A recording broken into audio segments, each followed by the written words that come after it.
The morning Thea Rivers turned 18, nobody threw her a party.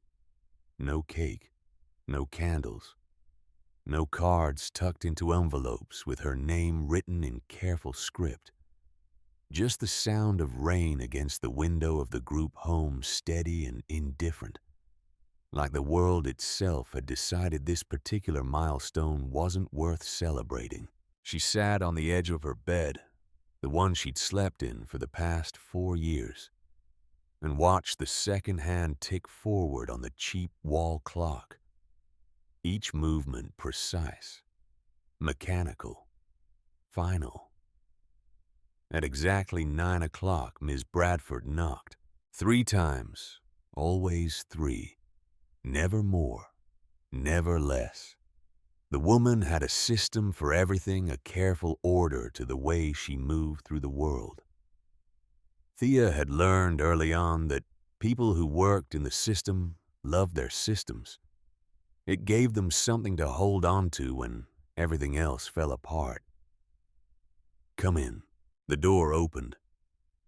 Ms. Bradford stepped inside, and Thea knew immediately that this was the last time she'd see this room. There was something in the way the caseworker held herself. Not unkind, but distant. Professional. The way you'd stand if you were delivering mail to a stranger. "Happy birthday, Thea." "Thank you." Ms. Bradford set a cardboard box on the bed. Standard issue. The kind they used for donations at church sales. Thea's name was written across the side in black marker. Someone's handwriting, not Ms. Bradford's. Probably whoever had packed it. Some volunteer who'd never met her, and never would. "Everything's in order," Ms. Bradford said. She held out a clipboard. "Just need your signature here, and here." Thea signed. The pen felt heavy in her hand. "There's one more thing." Ms. Bradford reached into her bag and pulled out a manila envelope. Legal size, official looking, the kind that carried weight even before you opened it. "This arrived last week from an attorney's office in Seattle." Thea took it. Her name was typed across the front. Thea Elizabeth Rivers. Nobody ever used her middle name. It felt strange seeing it there, formal and complete, like she was someone important enough to require all 3. "What is it? An inheritance?" Miss Bradford's expression didn't change. "Apparently you owned property in Washington State, left to you by your grandfather." The words hung in the air between them. Grandfather. Thea turned the envelope over in her hands. The seal was still intact, red wax, old-fashioned. She ran her thumb across it and felt the raised impression of initials she didn't recognize. "I didn't know I had a grandfather. The file says he passed away 12 years ago. Marcus Rivers. He was your father's father." 12 years. Thea would have been 6. She searched her memory for something, anything. A face, a voice, a moment. But there was nothing there except empty space where family was supposed to be. Did he ever? She didn't finish the question. Didn't need to. Ms. Bradford knew what she was asking. No. The word was gentle, as gentle as Ms. Bradford ever got. "There's no record of contact. I'm sorry." Thea nodded. She'd learned a long time ago that sorry didn't change anything. It was just something people said when they didn't know what else to offer. Ms. Bradford checked her watch. A practiced gesture. Time to move on. Time to close this file and open the next one. "You have my number if you need anything. First 30 days can be rough. Don't hesitate to reach out. They shook hands. Miss Bradford's grip was firm and brief. Then she was gone, her footsteps fading down the hallway, already moving toward the next kid, the next signature, the next goodbye. Thea sat alone in the empty room. She looked at the cardboard box. Everything she owned in the world. A few worn shirts, a pair of jeans, sneakers with holes in the soles, a watch that didn't tick anymore, but she kept anyway because it was the only thing she had from before. Before the system. Before the shuffle between houses and families and people who meant well but never stayed. And now this. An envelope. An inheritance. A grandfather she'd never known. She broke the seal. Inside were documents, legal papers with dense paragraphs and official stamps. She skimmed through them trying to make sense of the language. Terms like deed and property rights and survey boundaries. Then she found the summary page. 200 acres. Forest land. Washington State. Cascade Mountain region. And a structure described as a former lumber mill. Condition unknown.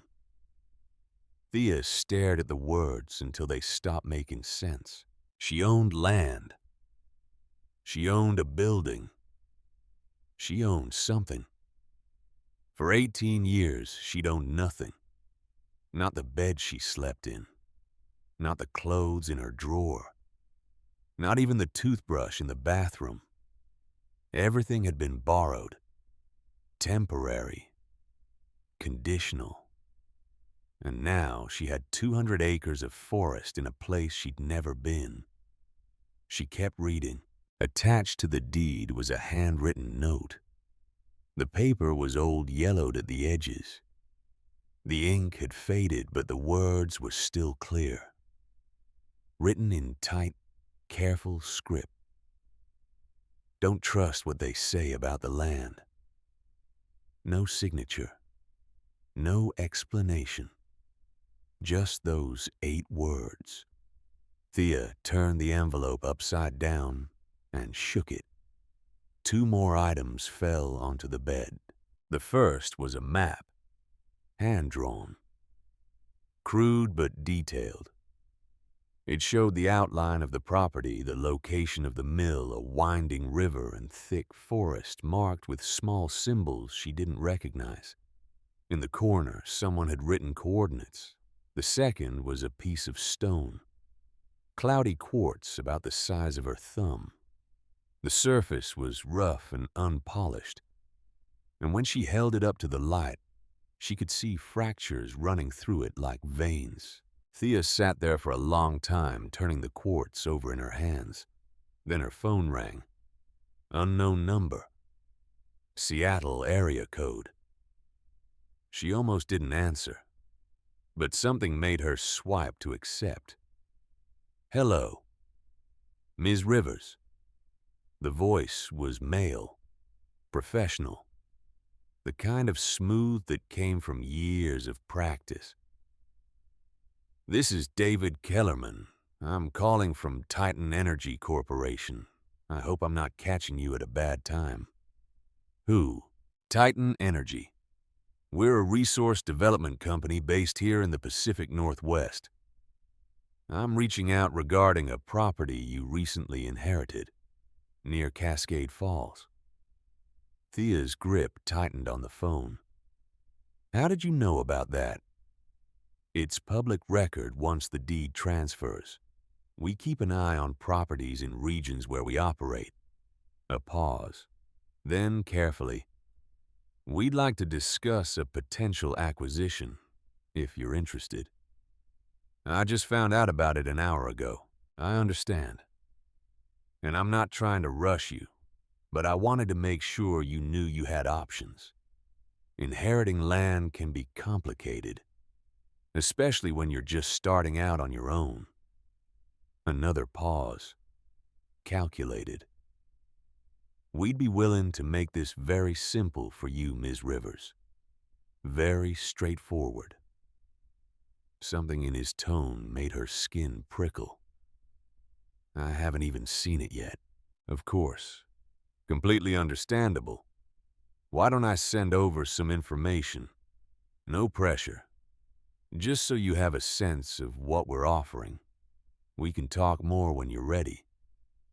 I didn't say I was selling. No, you didn't. His voice remained pleasant, unruffled. But you also didn't say you weren't. Sometimes the best decision is the practical one, especially for someone in your situation. Someone in your situation. The words landed like a slap. He knew. Of course he knew. Public record. That's what he'd said. He'd looked her up. Knew she'd just aged out. Knew she had no money, no support, no one to call for advice. Knew she was alone. I have to go, she said. Of course. I'll send that information over. And Ms. Rivers. He waited.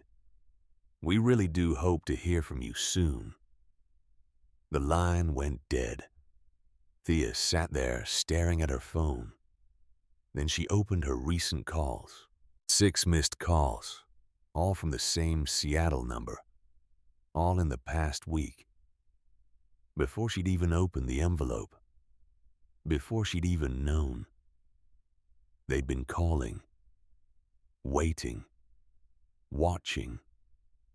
She looked down at the handwritten note again. Don't trust what they say about the land. Outside, the rain had stopped.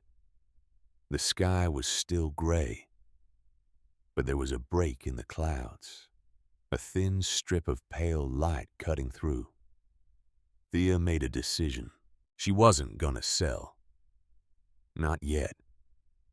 Not until she understood what this was, what they wanted, what her grandfather had been trying to tell her. She packed the cardboard box, added the envelope and its contents. Then she pulled out her phone and searched for bus routes heading north. The Greyhound left at midnight. The bus station smelled like coffee and diesel fuel, and bodies pressed too close together. Fluorescent lights buzzed overhead, casting everything in a sickly yellow glow.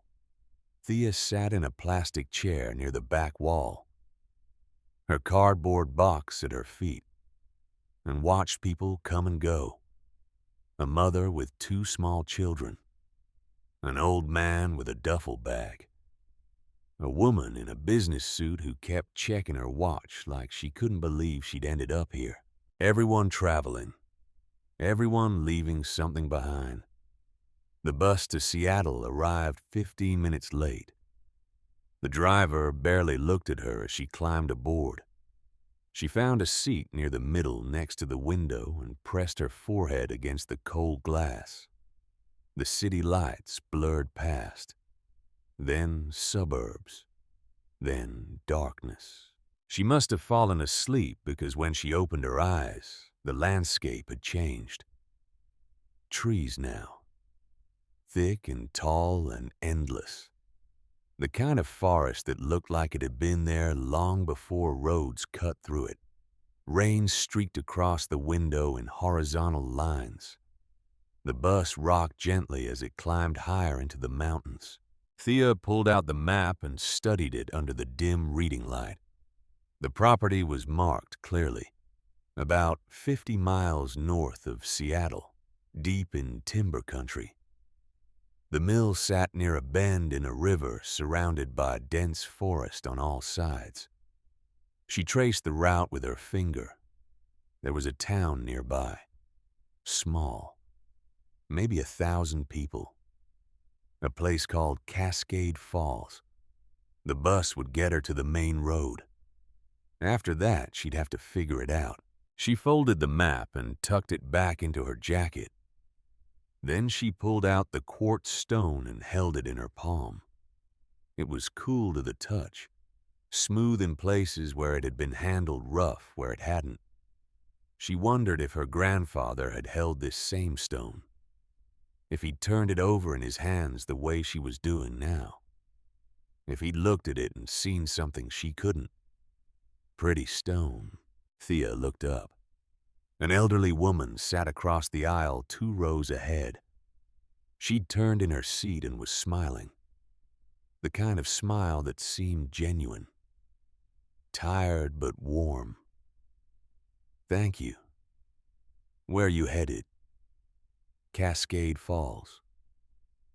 The woman's smile faded slightly. "You got family up there?" "I'm not sure." It was an honest answer. The woman seemed to understand. "Be careful," she said. "That area has been through some hard times. Lots of folks struggling. Lots of folks desperate." She paused. "Not everyone's friendly to strangers." "I'll be careful." The woman nodded, then turned back around in her seat. Thea looked out the window again. The trees were thicker now, darker.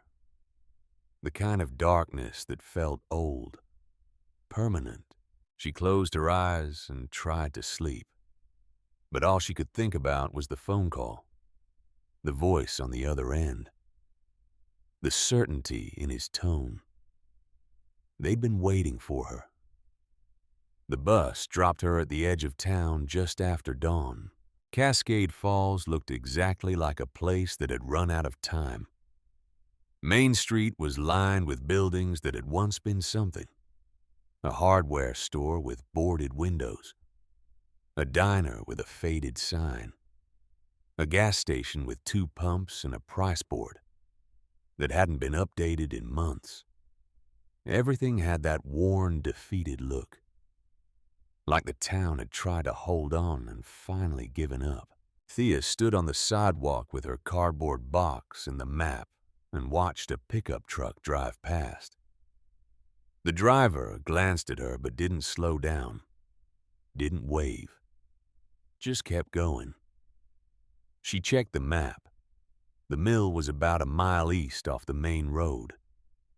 There was a logging trail that led in, probably overgrown by now. She started walking.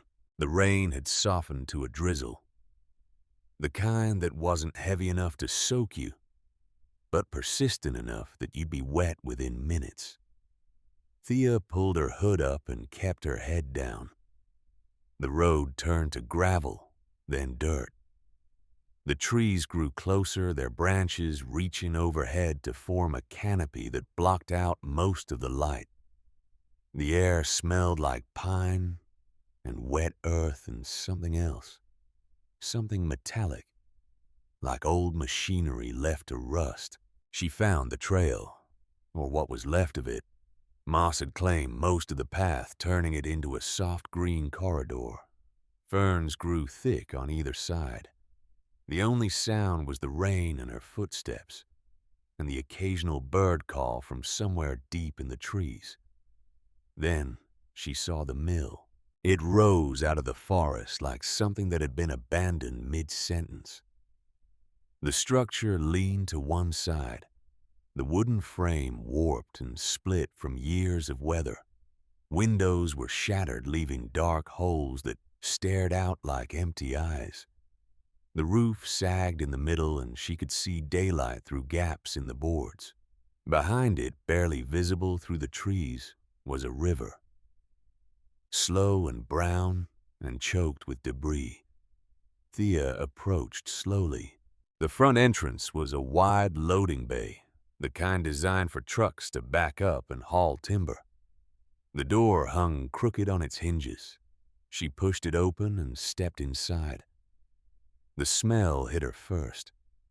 Damp wood, rot, the sharp tang of mold.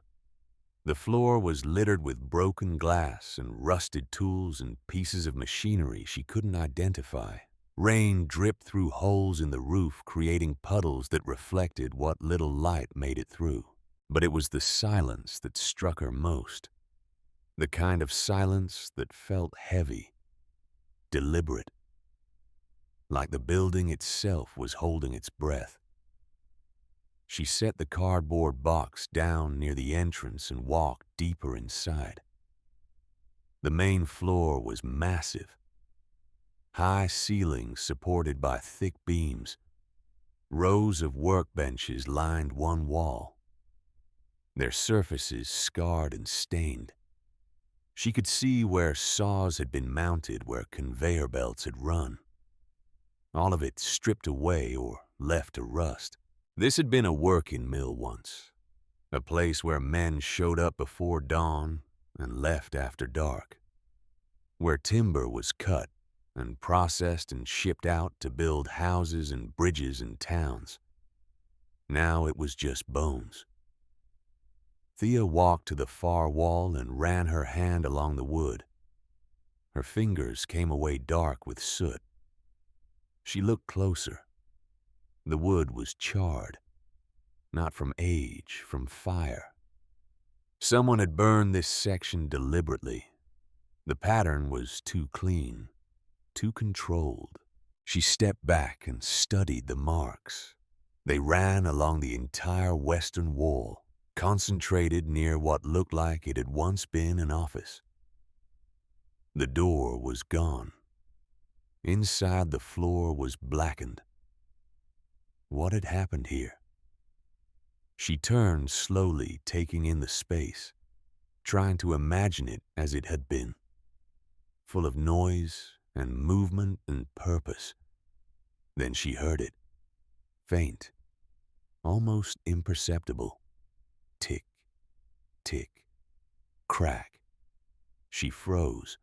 The sound was coming from below, from beneath the floor. Thea knelt down and pressed her ear to the wood. The sound was clearer now, rhythmic, like something settling or shifting. She stood and walked across the floor, testing each board with her weight. Most were solid despite their age. But near the center of the room, she found a section that felt different, hollow. She knelt again and examined the planks. They were newer than the rest, not by much, but enough that she could see the difference. The wood was darker, less weathered, like someone had replaced them recently. Thea looked around for something to use.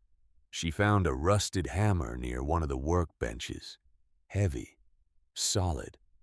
She lifted it and brought it down on the planks, once, twice. On the third strike, the wood splintered. She pulled back the broken pieces and looked down into the gap she'd created. Darkness stared back, but not just darkness. Metal, thick and industrial. A hatch, sealed tight with a heavy brass lock. Her heart pounded in her chest. She reached into her jacket and pulled out the envelope, shook it again. And this time something fell out that she'd missed before. A key. Small. Brass. Old. She held it up to the light filtering through the roof. Then she looked down at the lock.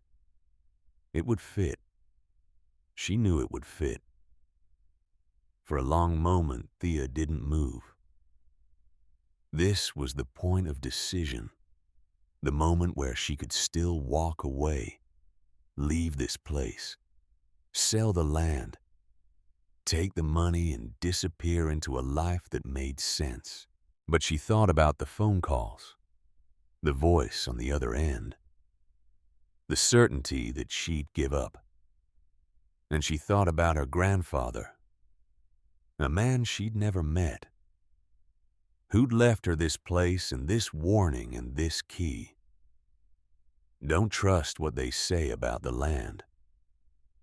Thea knelt beside the hatch, slid the key into the lock, and turned. The mechanism clicked. Heavy. Final. She lifted the hatch. Cold air rushed up from below, sharp and mineral and ancient, like opening a tomb that had been sealed for years. Her flashlight beam cut through the darkness and found stone stairs, narrow, spiraling down into nothing. She stood at the edge and looked down.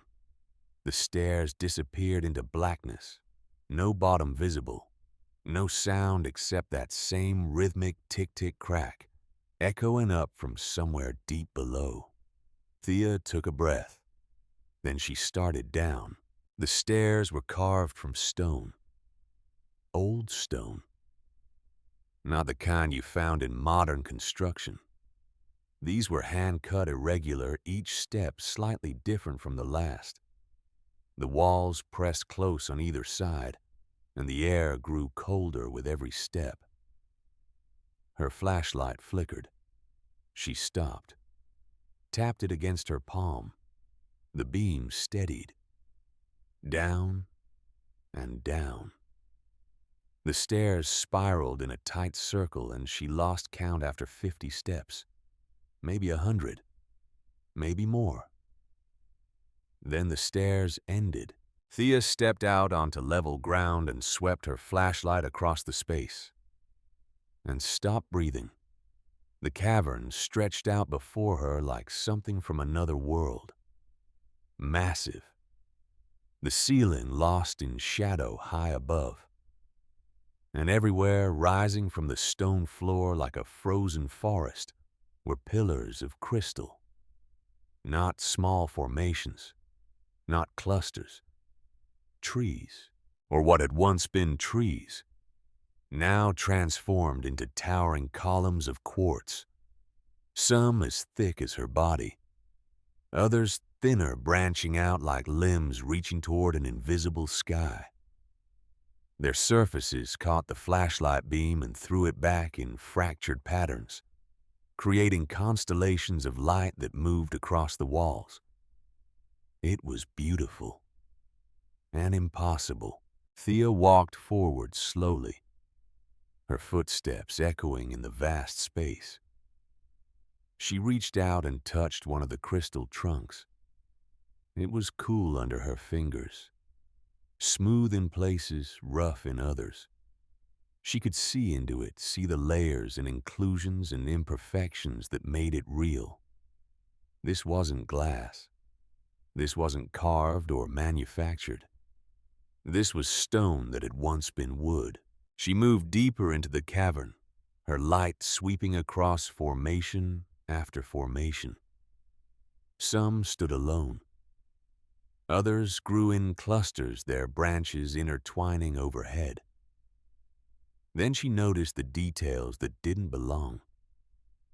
Near the base of one massive column, there was equipment. A portable drill rig, old, rusted, collapsed on its side like it had been abandoned mid-use. Cables snaked across the floor leading from the rig to nothing, their ends frayed and corroded. She followed the cables and found more equipment. A generator, dead. A workbench with tools scattered across it. A hard hat lying on its side.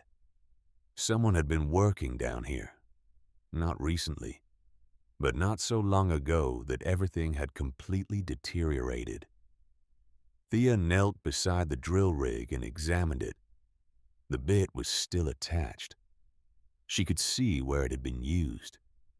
The metal was scored and worn. They'd been drilling, taking samples. She stood and continued exploring. The cavern seemed to go on forever, branching off into smaller chambers and tunnels. But she stayed in the main space, following the path the cables had laid out. Then she felt it. A vibration. Subtle, coming up through the soles of her shoes. She stopped and stood perfectly still. The vibration came again, rhythmic, like a pulse deep beneath the stone, the sound she'd heard from above. Tick, tick, crack. It was coming from below, from somewhere even deeper than this cavern. The temperature had been dropping steadily since she'd entered, but now she noticed it was warmer, not cold anymore, almost humid, geothermal. The word came to her from a science class years ago, heat from deep in the earth. She swept her flashlight across the far wall, and that's when she saw him. A figure, sitting against the stone, body slumped, head tilted forward. Thea's breath caught. She approached slowly, each step deliberate, her light steady on the shape ahead. As she got closer, the details became clear. An old man, or what was left of one. The body was dried, mummified by the cool, dry air of the cavern. He wore work clothes, canvas jacket, boots. One arm was curled protectively around a metal case. Thea stopped 3 feet away. She knew who this was. Knew it with a certainty that went deeper than logic. Marcus Rivers, her grandfather. For a long moment she couldn't move, couldn't think. 12 years of emptiness. 12 years of believing she'd been abandoned. That no one had cared enough to come back for her. And here he was. He hadn't left. He'd stayed. He died here. Alone. Protecting whatever this place was. Thea's vision blurred. She blinked hard, and the tears came anyway. Hot and sudden and years overdue. "You stayed," she whispered.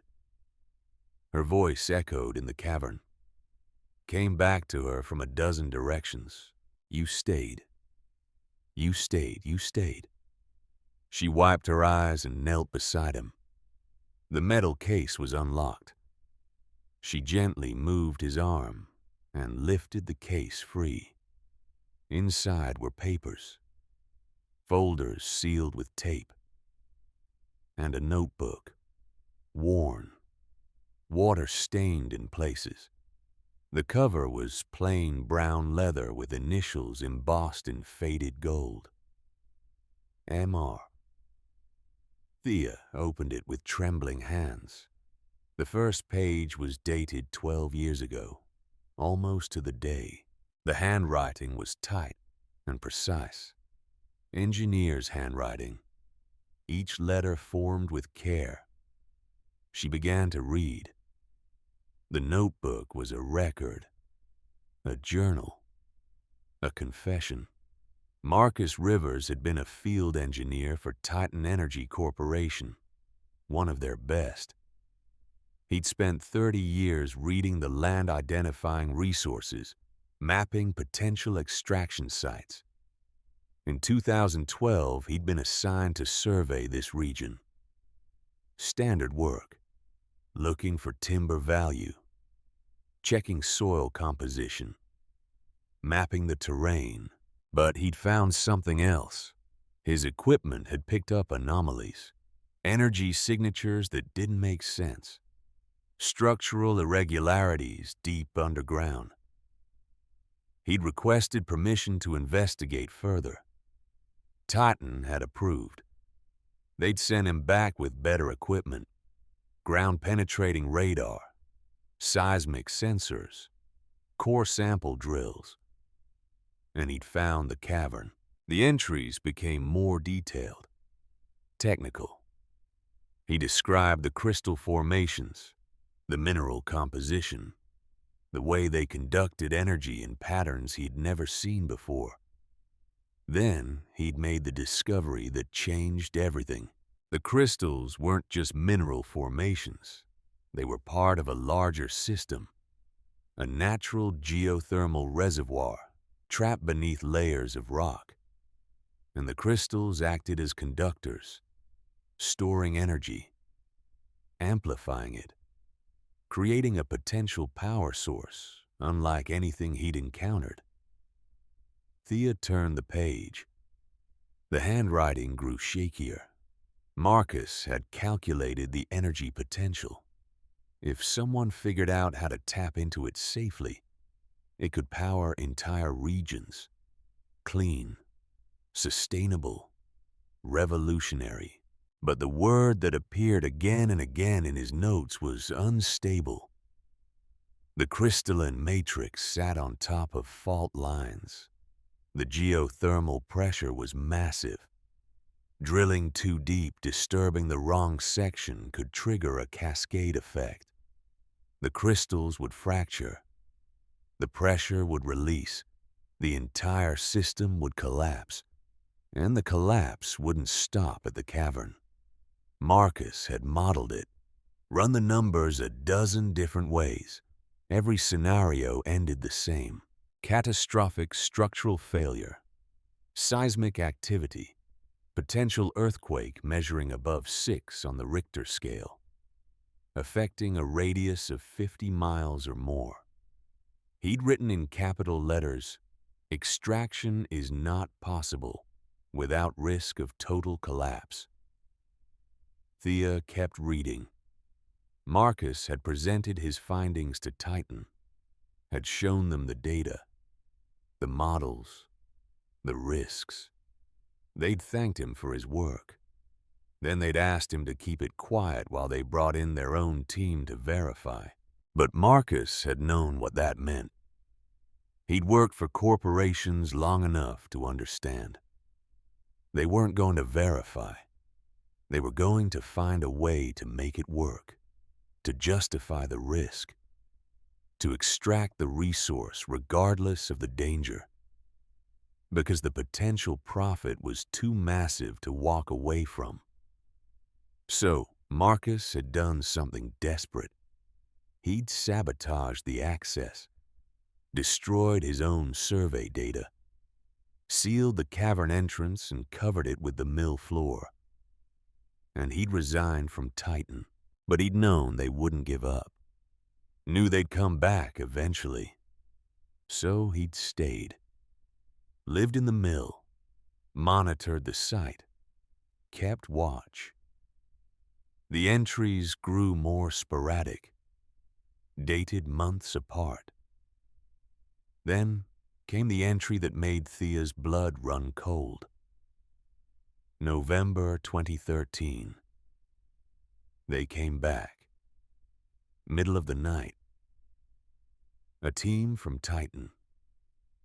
They had the old survey coordinates, brought their own equipment, started drilling without permits, without safety protocols, just trying to get samples as fast as possible.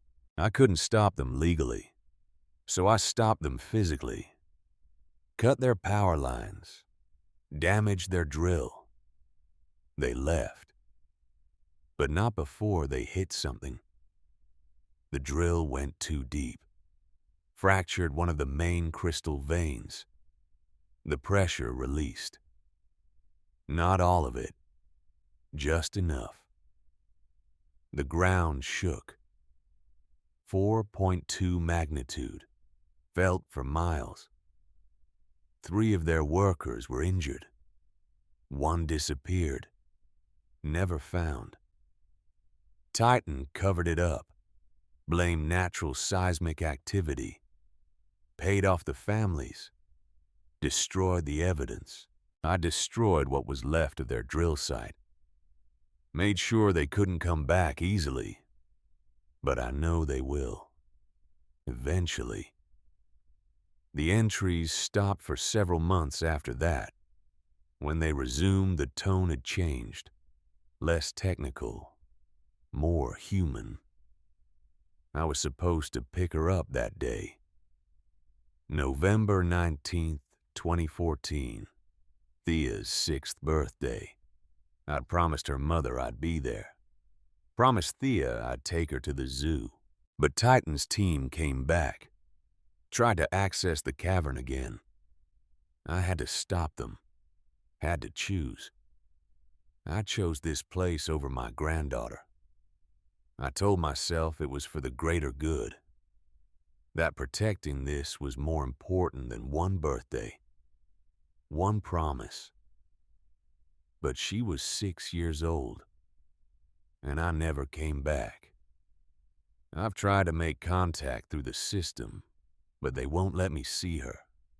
My history with Titan, the accusations, they think I'm unstable, dangerous.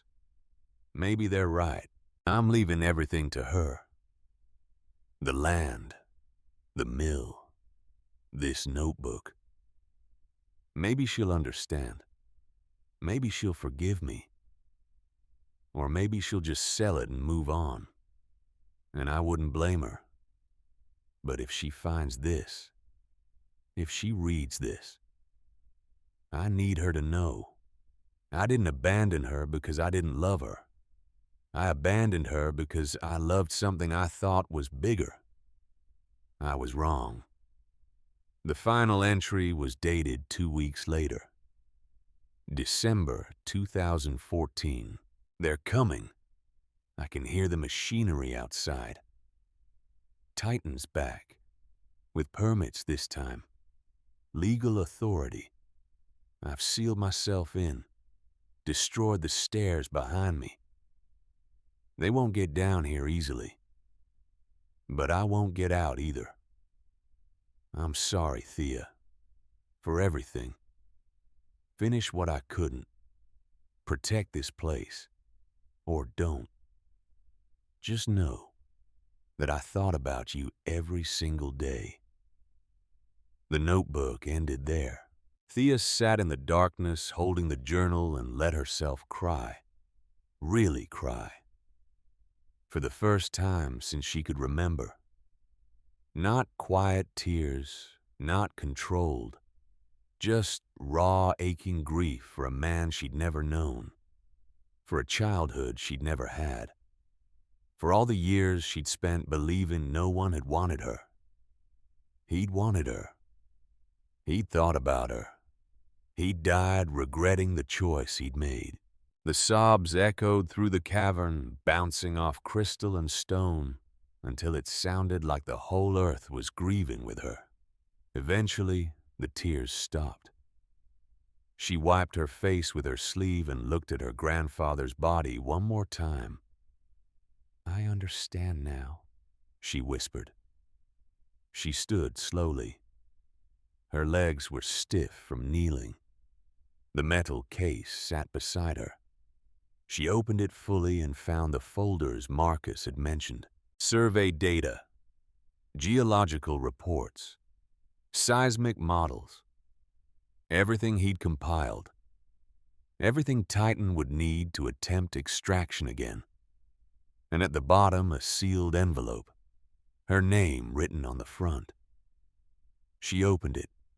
Inside was a single sheet of paper. A will, handwritten, dated the day before he died. It left everything to her. The land, the mill, the rights to anything found on the property. But there was a clause, written in those same careful letters. To Thea Elizabeth Rivers, I leave you this burden and this choice. What you do with it is yours alone. But know this, some things are worth protecting even when the cost is everything. Thea folded the paper and put it back in the envelope. Then she gathered the notebook, the folders, and the case. She took one last look at Marcus. At the grandfather who'd sacrificed everything for a principle. Who died alone in the dark, protecting something he believed mattered more than his own life. I'll finish it, she said. Whatever it takes. The words felt like a promise, like an oath. She turned and began the long climb back to the surface, back to the mill. back to the world above where Titan energy was waiting, where they'd been waiting all along. As she climbed the stone stairs, that rhythmic pulse came again. Tick, tick, crack. The earth beneath her feet restless and patient, waiting to see what choice she'd make. Thea barely remembered the climb back up. Her hands were numb by the time she reached the top. The metal case felt like it weighed 100 pounds. Her legs trembled with each step, but she kept moving, driven by something beyond exhaustion, beyond grief, purpose. When she finally emerged through the hatch, the light hit her like a physical blow. Late afternoon sun filtering through the broken roof. She'd been underground for hours, long enough that the world above had moved on without her. She pulled herself onto the mill floor and lay there for a moment, breathing hard. The wood was rough against her back, cool and solid and real. Then she heard the engines. Thea sat up. Through the gaps in the walls, she could see them. 2 black SUVs rolling slowly up the overgrown trail. Expensive vehicles, out of place in the wilderness. They moved with the confidence of people who belonged everywhere. She stood, grabbed the metal case, and moved to the entrance. The SUVs stopped in the clearing outside, engines idling. Rain had started again, turning the ground to mud. For a long moment, nothing happened. Just the sound of engines and rain and her own heartbeat pounding in her ears. Then the doors opened. Men stepped out. 4 of them. Dark jackets. Professional.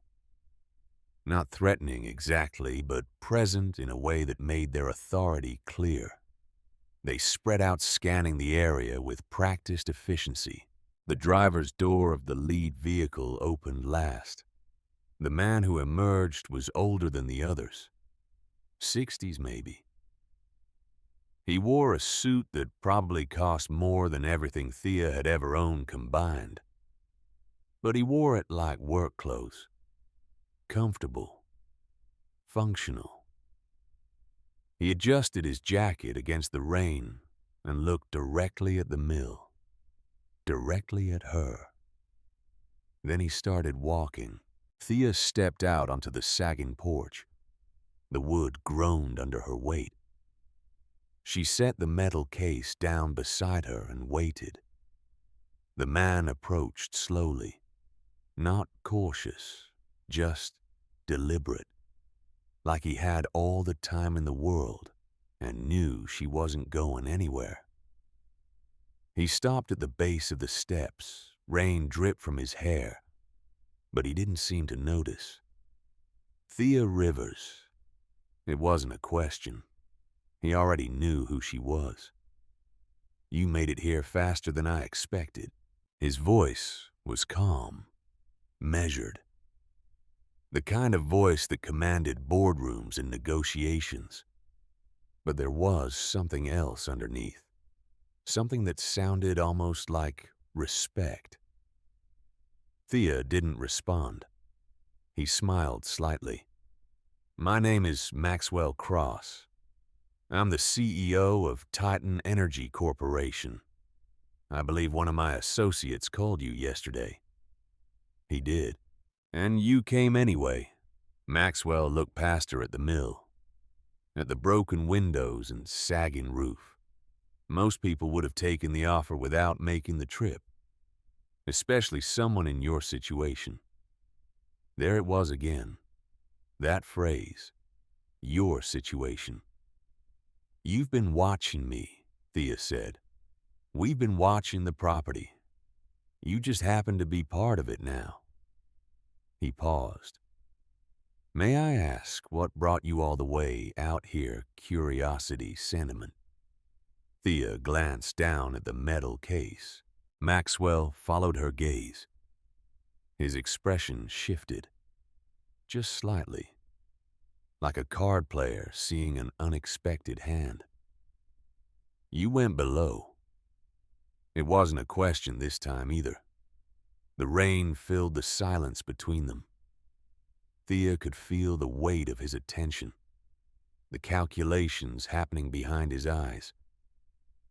"Walk with me," Maxwell said finally. He gestured toward the dock behind the mill.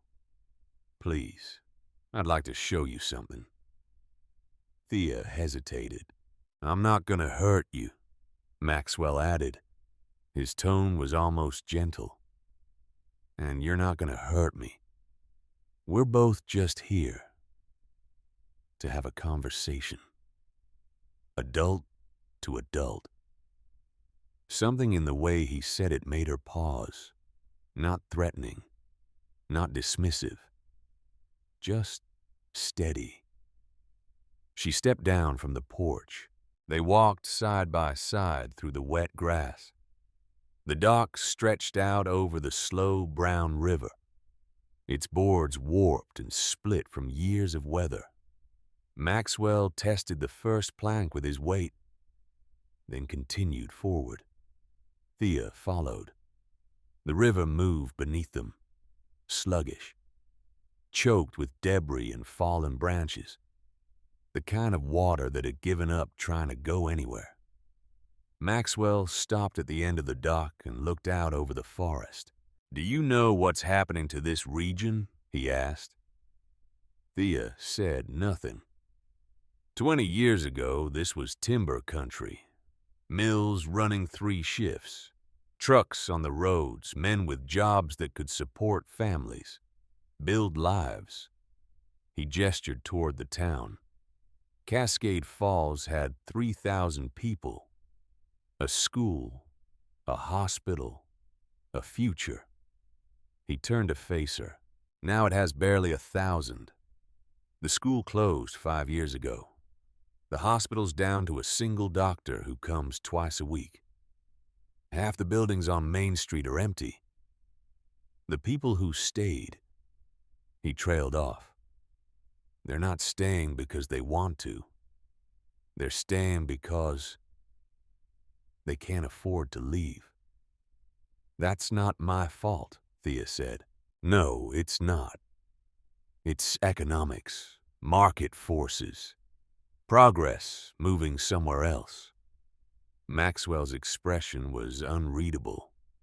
"But what's under your land could change that, could bring real jobs back.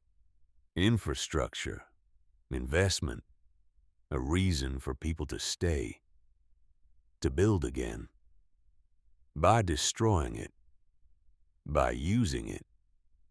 He held her gaze. "There's a difference. My grandfather didn't think so."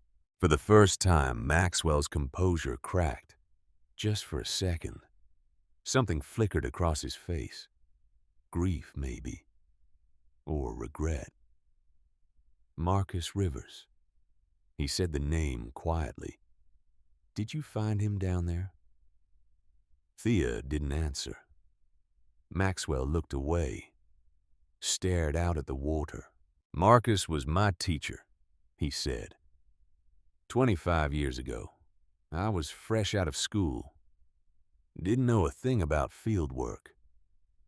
He took me under his wing, taught me how to read the land, how to see what wasn't obvious, how to respect what you were working with." He paused. "He was brilliant and stubborn as hell. The best engineer I ever knew." Thea felt something shift in her chest. This wasn't the conversation she'd expected. "Then why did you fight him?" Maxwell turned back to her. "Because he taught me something else, whether he meant to or not." He stepped closer, not aggressive, just present. "He taught me that doing nothing is still a choice, and it still has consequences. He was trying to protect this place, and in doing so, he froze it in time, Sealed away something that could help thousands of people. For what? To preserve rock formations no one will ever see. They're not just formations, they're unstable. If you drill wrong, the whole system collapses. We know the risks. No. Thea's voice was harder now. You think you do, but you don't understand what happens if you're wrong. Maxwell studied her. You read his notes. Every word. Then you know what's possible. The energy potential. What it could mean for this entire region. For the country. He gestured around them. Look at this place, Thea. Really look at it. The mill is dead. The town is dying. The people are suffering. And you're standing on top of something that could save them.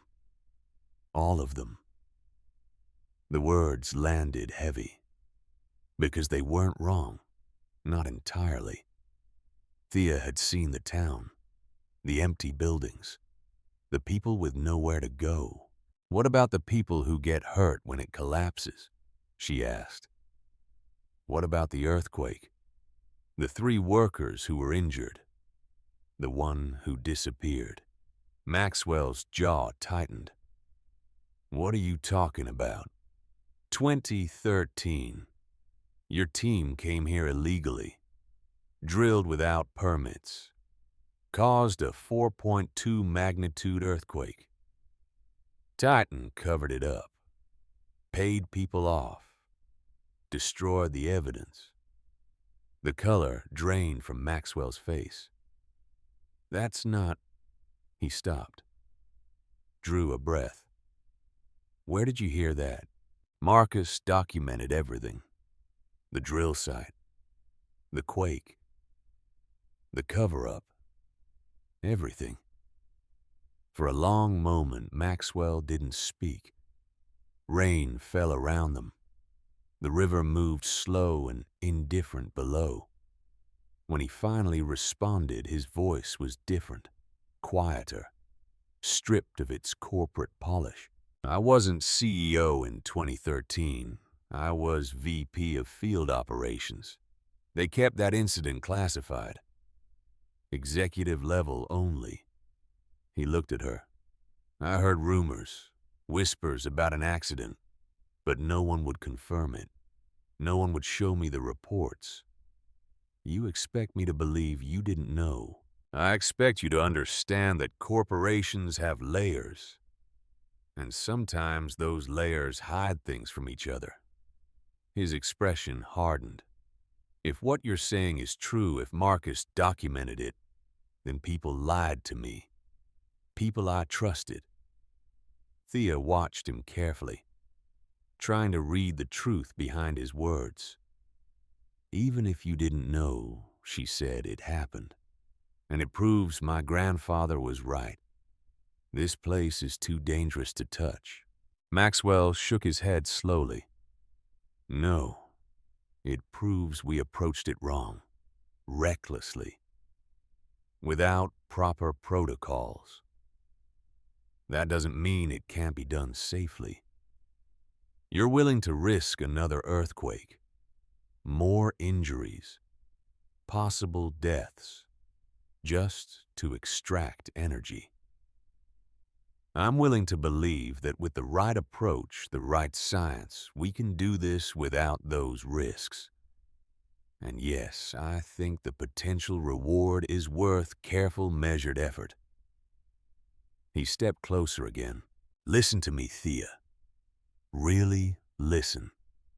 This isn't about taking something from you. It's not about corporate greed or profit margins. It's about giving people hope. Real, tangible hope that things can get better. That their town doesn't have to die. That their children don't have to leave. He gestured vaguely toward the unseen town beyond the trees. You're 18 years old. You've been on your own for what, a day? And now you're supposed to make a decision that affects thousands of people. People who've been struggling for years while something that could help them sits untouched, underground, protected by a dead man's fear. The words hit like a slap. That's not fair. No, it's not. None of this is fair. Not for you. Not for them. Not for Marcus, who died alone trying to protect a secret. Maxwell's voice softened. But fair doesn't matter. What matters is what you do next. Thea felt the weight of it settling on her shoulders. The impossible choice. The competing responsibilities. What do you want from me? I want you to consider a partnership. Let us bring in a team. Real scientists. Independent geologists. Let them assess the site properly. If they say it's too dangerous, we walk away.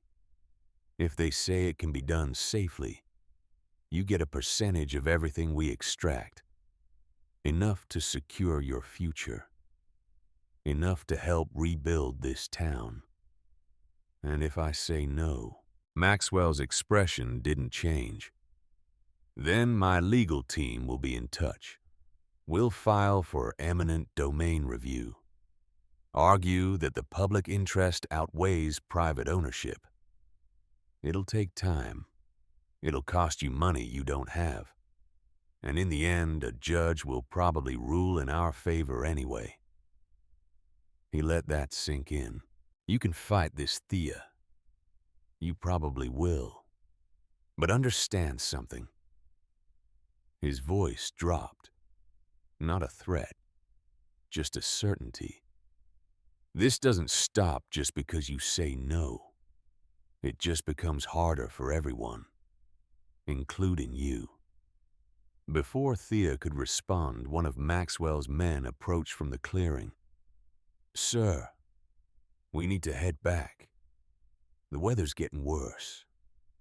Maxwell nodded. He looked at Thea one more time.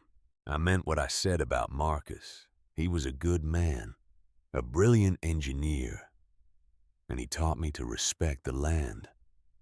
A pause. But he also taught me what happens when protection becomes paralysis.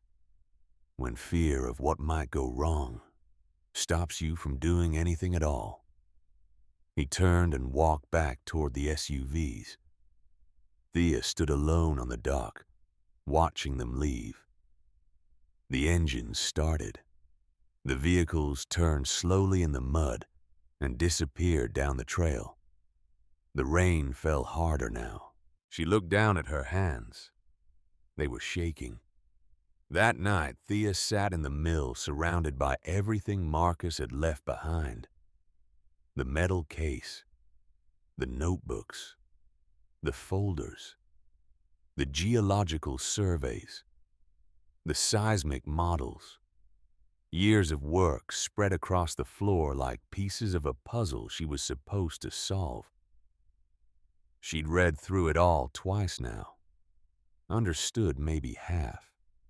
The technical language was dense. Equations she couldn't parse.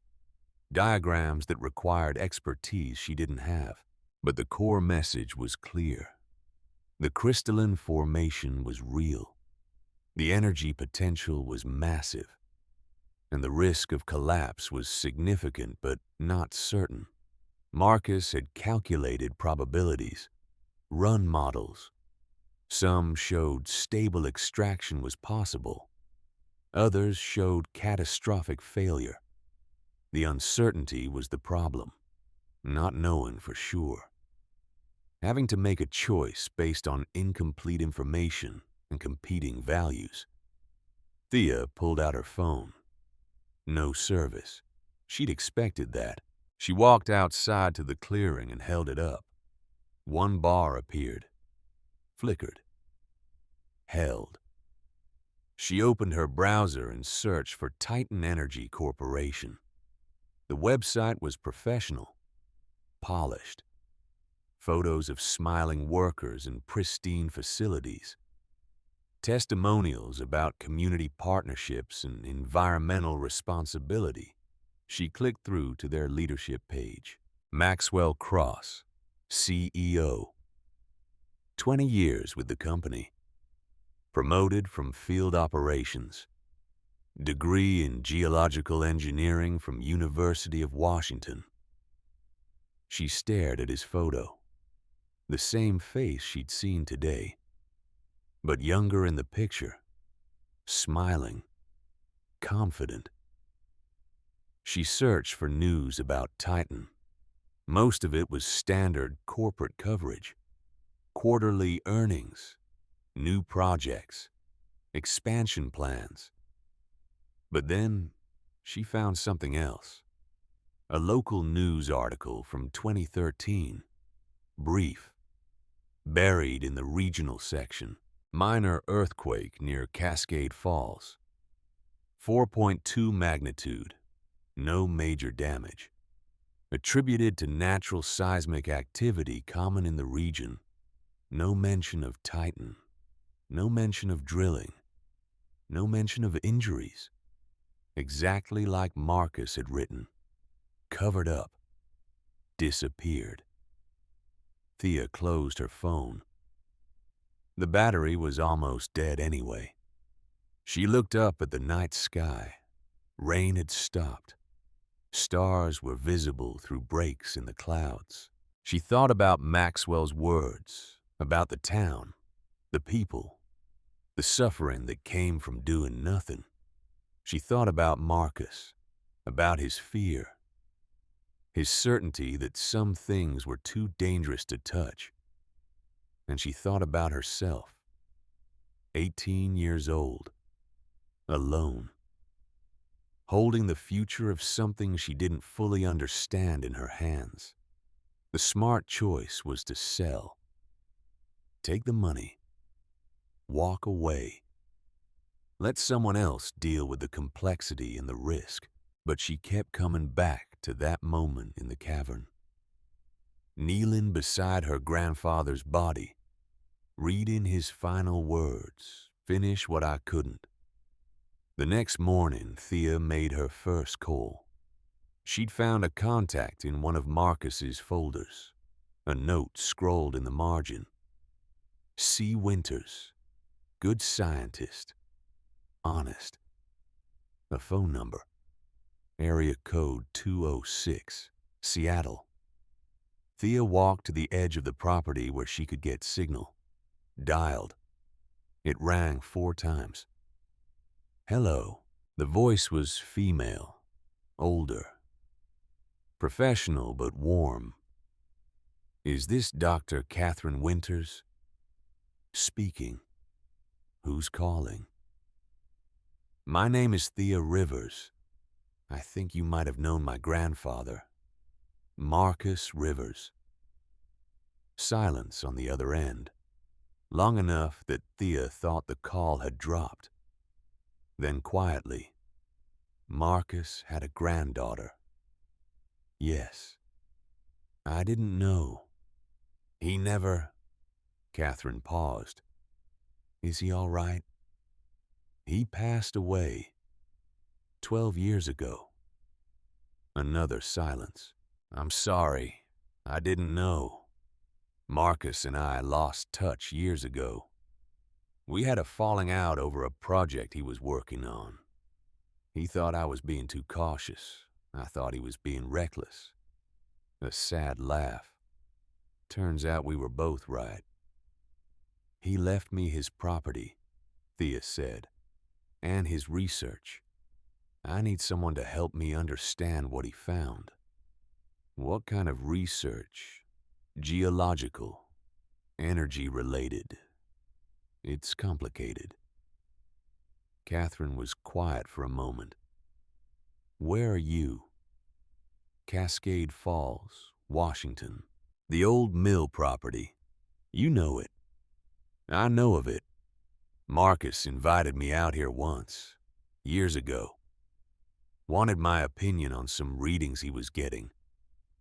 I told him it was too dangerous to pursue. We argued. He asked me to leave. Catherine's tone shifted. What did he find, Thea? I think you should see it for yourself. They arranged to meet 2 days later. Thea's second call was harder. She'd gotten the name from a waitress in town, an older woman at the diner who'd served her breakfast without asking questions. Thea had mentioned she was staying at the mill. The woman had looked at her differently after that. Marcus's granddaughter. Yes. Well, the woman had softened. There's someone you should talk to. Frank Holloway. He worked at the mill before it closed. Knew your grandfather pretty well. Lives just outside town. She'd written down an address. Thea drove there in a truck she'd borrowed from the diner's owner. Payment for helping clean tables that morning. The house was small, wood-sided, well-maintained despite its age. A vegetable garden in the front yard. Tools organized neatly in an open shed. She knocked. The man who answered was tall, 70s maybe, weathered face and strong hands. He wore flannel and work boots and carried himself like someone who'd spent his life doing hard physical labor. Help you? Are you Frank Holloway? Depends who's asking. Thea Rivers. Marcus Rivers was my grandfather. Frank's expression changed. The hard suspicion melted into something gentler.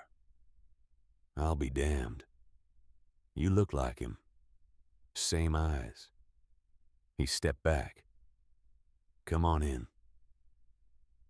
Inside the house was simple but comfortable. Photos on the walls. A wood stove in the corner. Books stacked on shelves built by hand.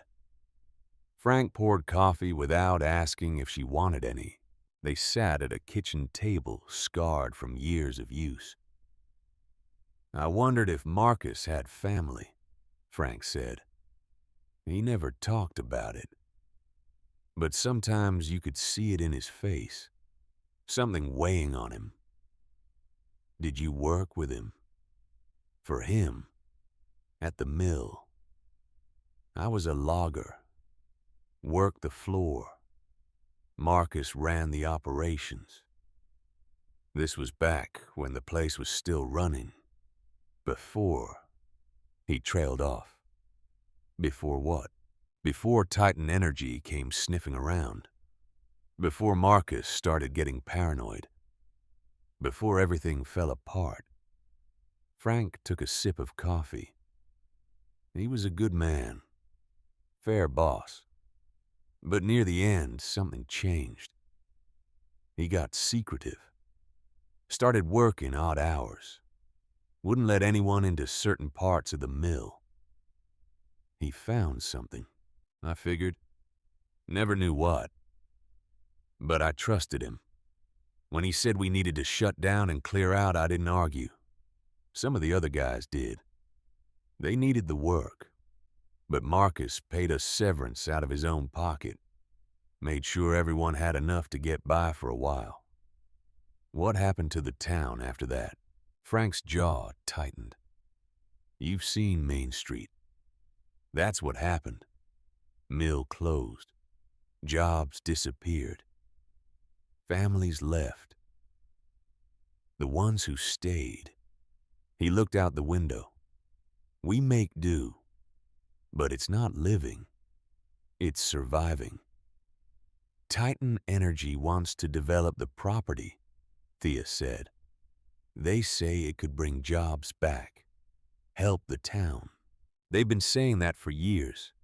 Every few months, someone from Titan shows up, talks about opportunities, development, progress. Frank's voice was hard, but they never deliver. Just talk, surveys, permits that go nowhere.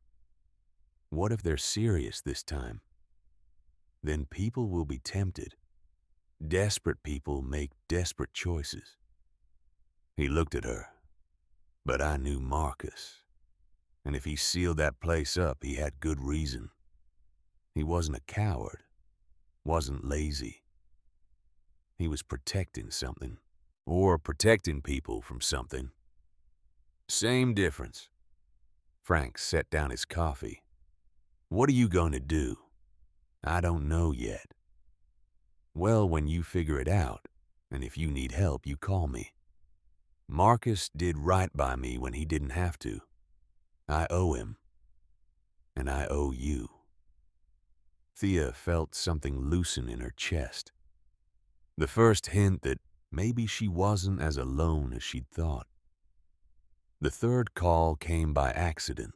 Thea had been researching environmental law at the library in town, trying to understand what rights she had, what Titan could actually do. The librarian, an elderly woman with thick glasses, had noticed what she was reading. You looking for a lawyer? Maybe. Victoria Hayes practices environmental law out of Seattle. Does pro bono work sometimes for conservation cases. She's good. Doesn't back down from corporations. The librarian had written down a number. Thea called that afternoon. Victoria answered on the second ring. Her voice was sharp, efficient. Hayes Law. What can I do for you? Thea explained the situation, the inheritance, the land, Titan's interest, the geological concerns. Victoria listened without interrupting. And you want to protect the property from development. I want to understand my options. Your options are limited if you're going up against Titan Energy. They have money, lawyers, political connections. You have what the deed and some geological surveys from 12 years ago. Is that enough? Depends on what the surveys say. If there's legitimate environmental or safety concerns, we might be able to trigger federal review. Slow things down. Maybe stop them entirely. A pause. But I'm going to be honest with you, Thea. These fights are expensive, time-consuming, and they don't always end the way you want. I don't have money. I know. The librarian already called me. Told me your situation. That's why I'm talking to you. Victoria's tone softened slightly. I take on 1 or 2 cases a year pro bono, usually environmental justice work. This might qualify, but I need to see the documentation first. Need to know we have a legitimate case. When can you come out? I'll be there Friday. 2 days later, Dr. Catherine Winters arrived at the mill. She was exactly what Thea had pictured. Early 60s, gray hair pulled back, practical clothes, wire-rimmed glasses. She carried 2 cases of equipment and moved with the careful precision of someone who'd spent decades in fieldwork. You must be Thea. They shook hands. Thank you for coming. I almost didn't. Catherine looked around at the mill. Too many memories here. Not all of them good. But Marcus. She trailed off. He deserved better than he got. From Titan. From me. If I can help his granddaughter, maybe that's something. I need you to see what he found.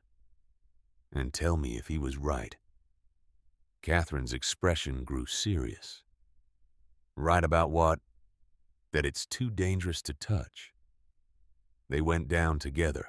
Catherine had insisted on bringing her own equipment. Seismic sensors, ground-penetrating radar, spectrographic analyzers. She set them up methodically, taking readings from multiple points in the cavern. Thea watched her work. The older woman moved with practiced efficiency, making notes, adjusting instruments, occasionally muttering to herself.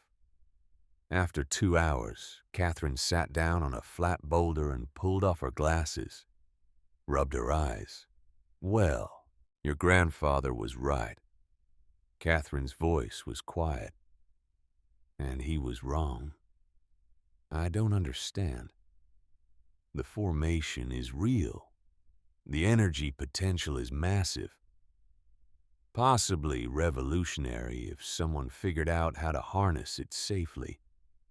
She gestured at the crystals around them. "But the instability is also real. The fault lines underneath. The pressure. The risk of cascade failure. So extraction is impossible." "I didn't say that." Catherine put her glasses back on. "I said Marcus was right and wrong. Right that reckless extraction would be catastrophic. Wrong that careful, measured extraction is impossible." "How can you be sure?" "I can't. Not completely. That's the problem with geology. We model. We calculate. We make educated guesses. But the Earth doesn't always behave the way we expect." She stood and walked to one of the massive crystal columns, touched it gently. "This is extraordinary, Thea. I've never seen anything like it. The scientific community would kill to study this. Titan wants to drill. Of course they do. And if they're smart, if they bring in the right people and move slowly, they might be able to do it safely. Might being the operative word. What would you do if this was your land?" Catherine looked at her for a long moment. "Honestly, I don't know. Because this isn't just about science. It's about values. What you think matters more. Potential benefit versus potential risk. Economic development versus environmental protection. The needs of a community versus the safety of a region." She walked back to Thea. "Marcus made his choice. He chose protection over development. Zero risk over potential benefit. And he paid for that choice with his life and his relationships. Now you have to make yours. What if I choose wrong? Then you'll have to live with it, just like the rest of us." Catherine's expression softened.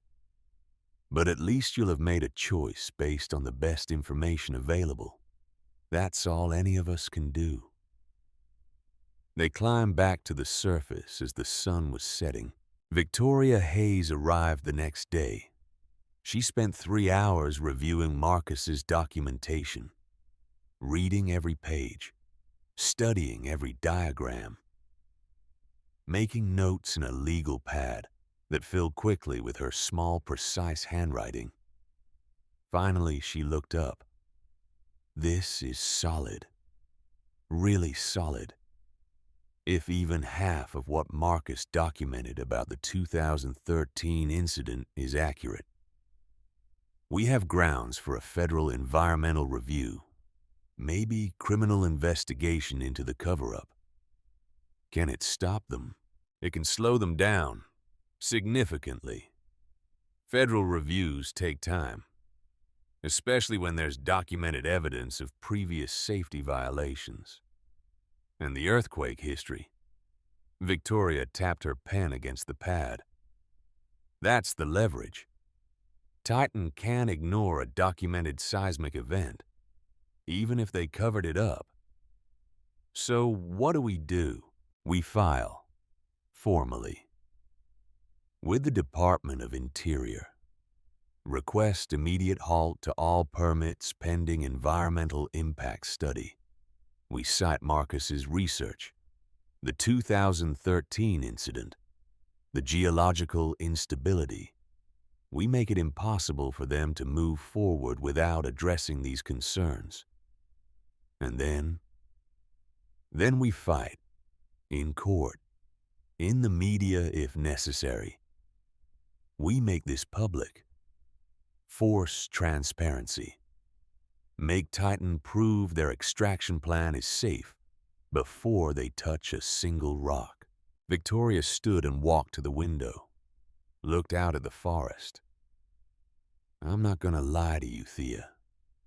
This won't be easy. Titan will push back hard. They'll attack the credibility of Marcus's research. They'll hire their own experts to contradict everything. They'll drag this out for months, maybe years. I don't have months. I know. But you have something they don't. Victoria turned back to her. You have the truth. And you have Marcus's legacy. That counts for something. Over the next week, everything accelerated. Victoria filed the formal environmental challenge. The news hit the local paper first. Then regional outlets picked it up. 18-year-old Orphan fights energy giant to protect grandfather's discovery. It wasn't the story Thea would have chosen, but it was the one that got attention. Titan responded within 48 hours.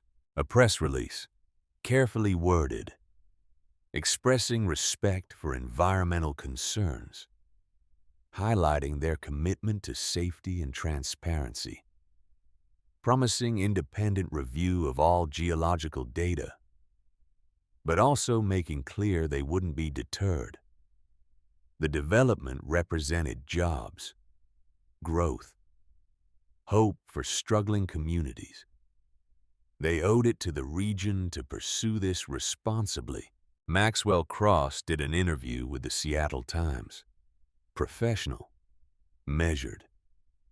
He spoke about Marcus with genuine respect. Called him a brilliant engineer and a valued colleague. But he also questioned whether 12-year-old data was sufficient to make decisions about modern extraction techniques. Technology had advanced. Safety protocols had improved. The risks Marcus feared might no longer be relevant. It was a masterful piece of media management. And it worked. The town split. Some residents rallied behind Thea. Environmentalists, younger families who'd seen what resource extraction could do to a place. They held a meeting at the community center. 50 people showed up. They talked about preservation, safety, the value of protecting something rare. But others went the opposite direction. A counter-meeting formed. Older residents, unemployed loggers, business owners struggling to stay open. They talked about jobs, survival, the cruelty of having a solution to their problems sitting untouched because some kid from outside the community decided to play environmental crusader. Mayor Robert Hutchinson sided with them publicly, gave a speech about economic reality, about the responsibility to put people before rocks, about the difference between idealism and practical governance. Thea watched it all unfold from the mill. Frank Holloway came by most evenings, brought food, updates from town, support. Don't let them get to you, he said one night. People are scared. When you're scared, you lash out at whoever's closest. Right now, that's you. They're not wrong, though, Thea said. They do need help, and I'm standing in the way. You're standing between them and potential disaster. That's different. Is it if nothing happens? If Titan extracts safely and the town gets jobs, and everything works out fine, then what I'll have been the obstacle? The person who made their suffering last longer. Frank was quiet for a moment. Marcus struggled with that same question. I could see it eating at him. The responsibility, the uncertainty. He looked at her. You know what I think he finally decided? What? That some things are worth protecting even when you can't be certain. That caution isn't cowardice. And that if you wait until you're absolutely sure before you act, you'll never act at all. 2 weeks after the filing, Catherine came back. She'd brought 2 colleagues, seismologists from the university. They spent a full day in the cavern, running tests, taking samples, building models. Their conclusion was the same as Catherine's: significant risk, but not certain catastrophe. They recommended extensive additional study before any extraction attempt. Slow, careful monitoring. Phased approach if development moved forward. But they couldn't say it was absolutely impossible. That uncertainty gnawed at Thea, because she realized Maxwell had been right about one thing. Doing nothing was a choice, and it had consequences. The town continued to struggle. Businesses continued to close. Families continued to leave, and she sat on top of something that might help them, paralyzed by the fear of what might go wrong. On the 30th day after she'd arrived at the mill, Thea made her decision. She called Victoria. File everything. Push for the federal review. Make them prove it's safe. You're sure? Thea looked around the mill. At Marcus's notes spread across the floor. At the hatch that led down to the cavern. At the legacy her grandfather had left her. No, but I'm doing it anyway. That's the spirit. Victoria's voice carried something that might have been pride. I'll have the paperwork filed by morning. That night, Thea went down to the cavern one last time. She stood in the center of that impossible forest of stone. Crystal columns rising around her like silent witnesses. The faint vibration of the earth beneath her feet. The whisper of geothermal energy moving in patterns she couldn't see. I don't know if I'm doing the right thing, she said to the darkness, to Marcus, to herself. But I'm going to try to finish what you started. Protect this place. Or at least make sure if it's used right. The crystals caught her flashlight beam and threw it back in fractured constellations. Somewhere deep below, that rhythmic pulse continued.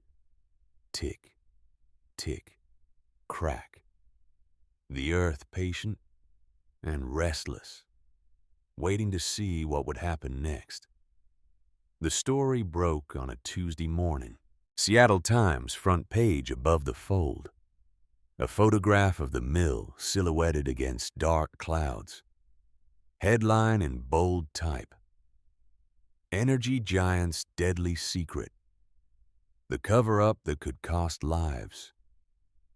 James Brennan had done his job well. The article was thorough, methodical. It laid out everything. Marcus Rivers' discovery. The 2013 illegal drilling. The earthquake. The injuries. The worker who'd never been found. The systematic cover-up that followed. And at the center of it all, an 18-year-old girl standing alone against a corporation that wanted what was buried beneath her land. Thea read it on her phone in the early morning light. Each paragraph felt surreal, like reading about someone else's life. But it was hers, and there was no taking it back now. By noon, the story had spread. Regional news outlets picked it up. Environmental groups began circulating it on social media. Within hours, a hashtag appeared. Save Rivers Land. Simple, direct, effective. Victoria called at 2 in the afternoon. Have you seen the response? Some of it. It's bigger than I expected. The environmental angle is resonating. Young woman versus corporate giant. Protecting her grandfather's legacy. It's the kind of story people connect with. A pause. But Thea, you need to be ready. Titan's going to respond. And they won't be gentle. Victoria was right. Titan's response came within 6 hours. A formal statement released through their public relations department. Carefully crafted, professional. It expressed deep respect for environmental concerns and commitment to safety above all else. It praised Marcus Rivers as a brilliant engineer whose early work had been foundational to their understanding of the region. But it also questioned whether 12-year-old data should determine current policy. Technology had advanced. Safety protocols had evolved.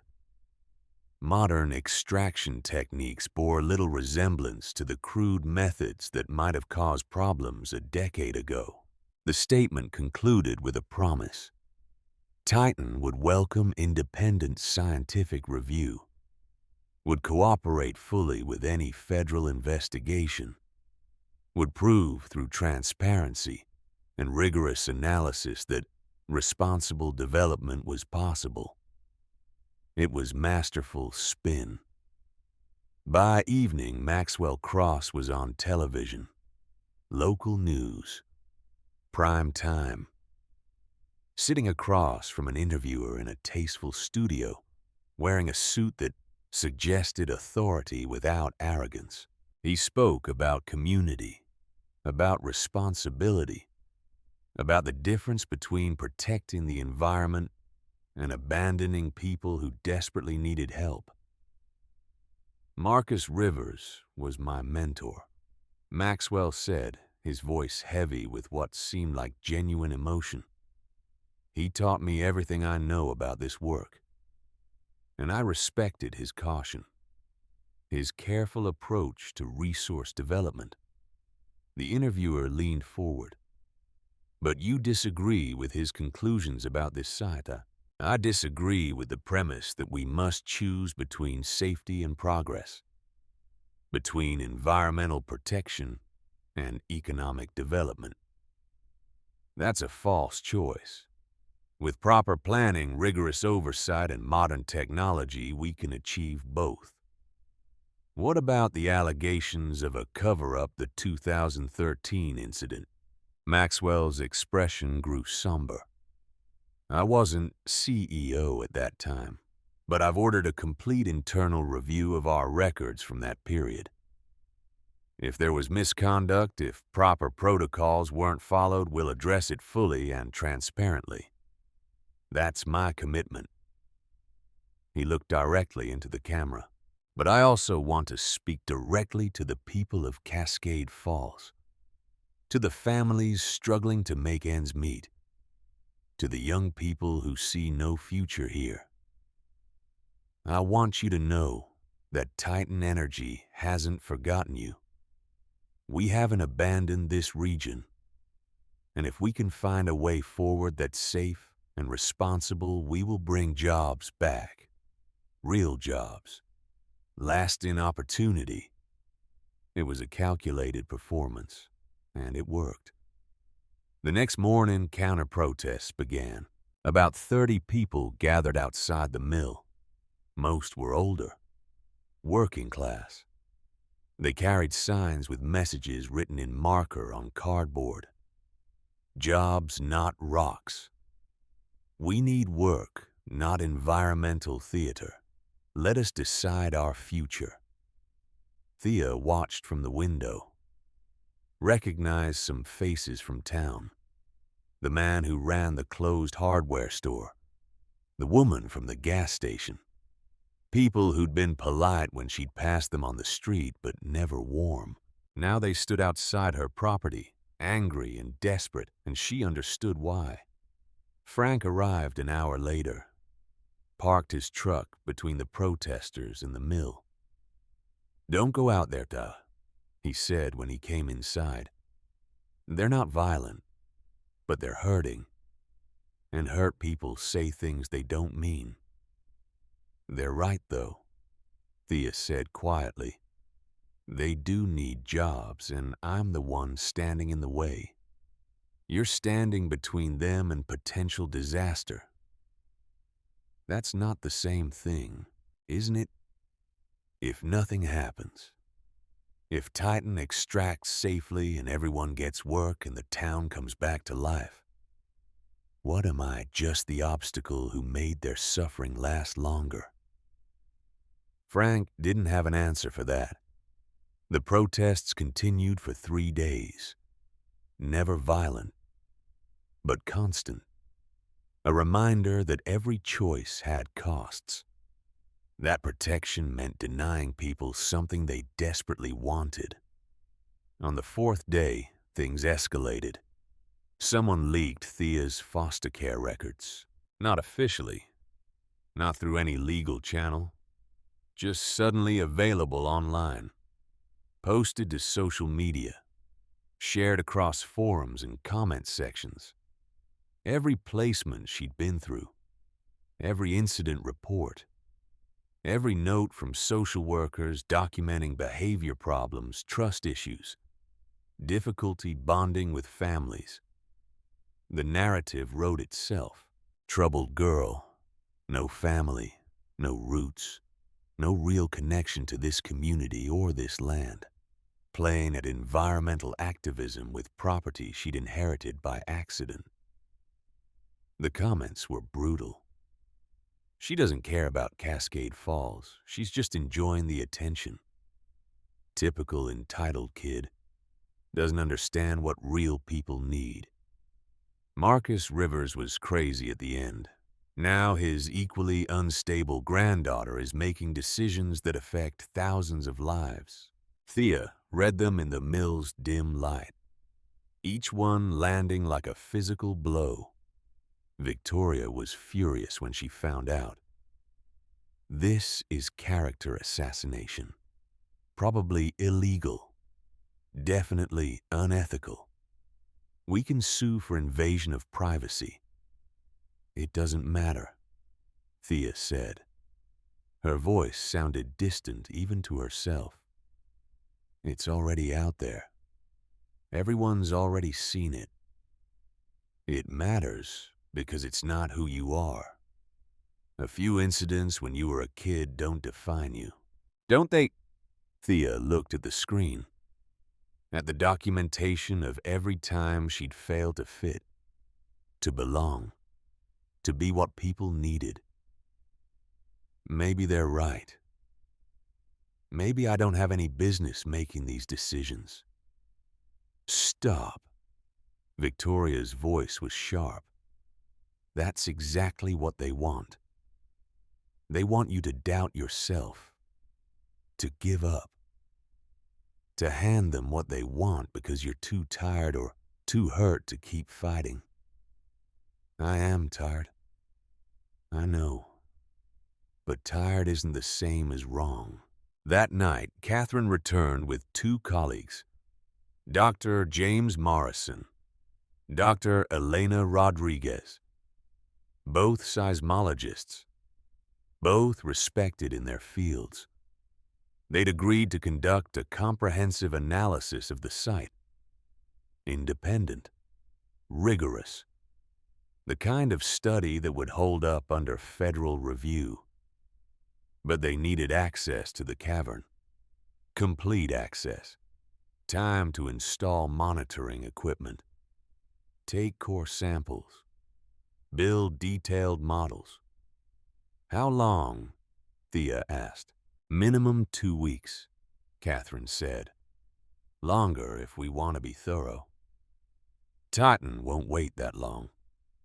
They don't have a choice if we're fast." Catherine pulled out a tablet, showed Thea a permit application. I filed this yesterday. Federal Emergency Geological Survey, citing potential seismic risk to populated areas. It grants us temporary exclusive access to the site while we conduct our study. Titan will fight it. Of course they will. But it'll take them a few days to get a hearing. By then, we'll have preliminary data. Something concrete to present to the review board. Thea looked at the three scientists, all of them older, more experienced, willing to put their reputations on the line for this. "Why are you doing this?" she asked. "You don't know me. You don't owe Marcus anything." Catherine exchanged glances with her colleagues. "Because this is important," she said finally. "Not just the geological implications, but the principle. We don't rush into extraction because a corporation wants profits. We move carefully, scientifically, with full understanding of the risks." She paused. "And because Marcus was right about one thing. Some things are worth protecting until we understand them fully." They began work the next morning. Thea helped them carry equipment down the stone stairs. Generators, sensors, computers, everything needed for a comprehensive geological survey. The scientists worked with focused intensity, barely speaking except to call out measurements or discuss findings. They mapped every crystal formation, every fault line, every thermal vent. Thea stayed out of their way, watched them work. Try not to think about the protesters above, the comments online, the weight of expectation pressing down from all sides. On the third day of their survey, James Morrison made a discovery.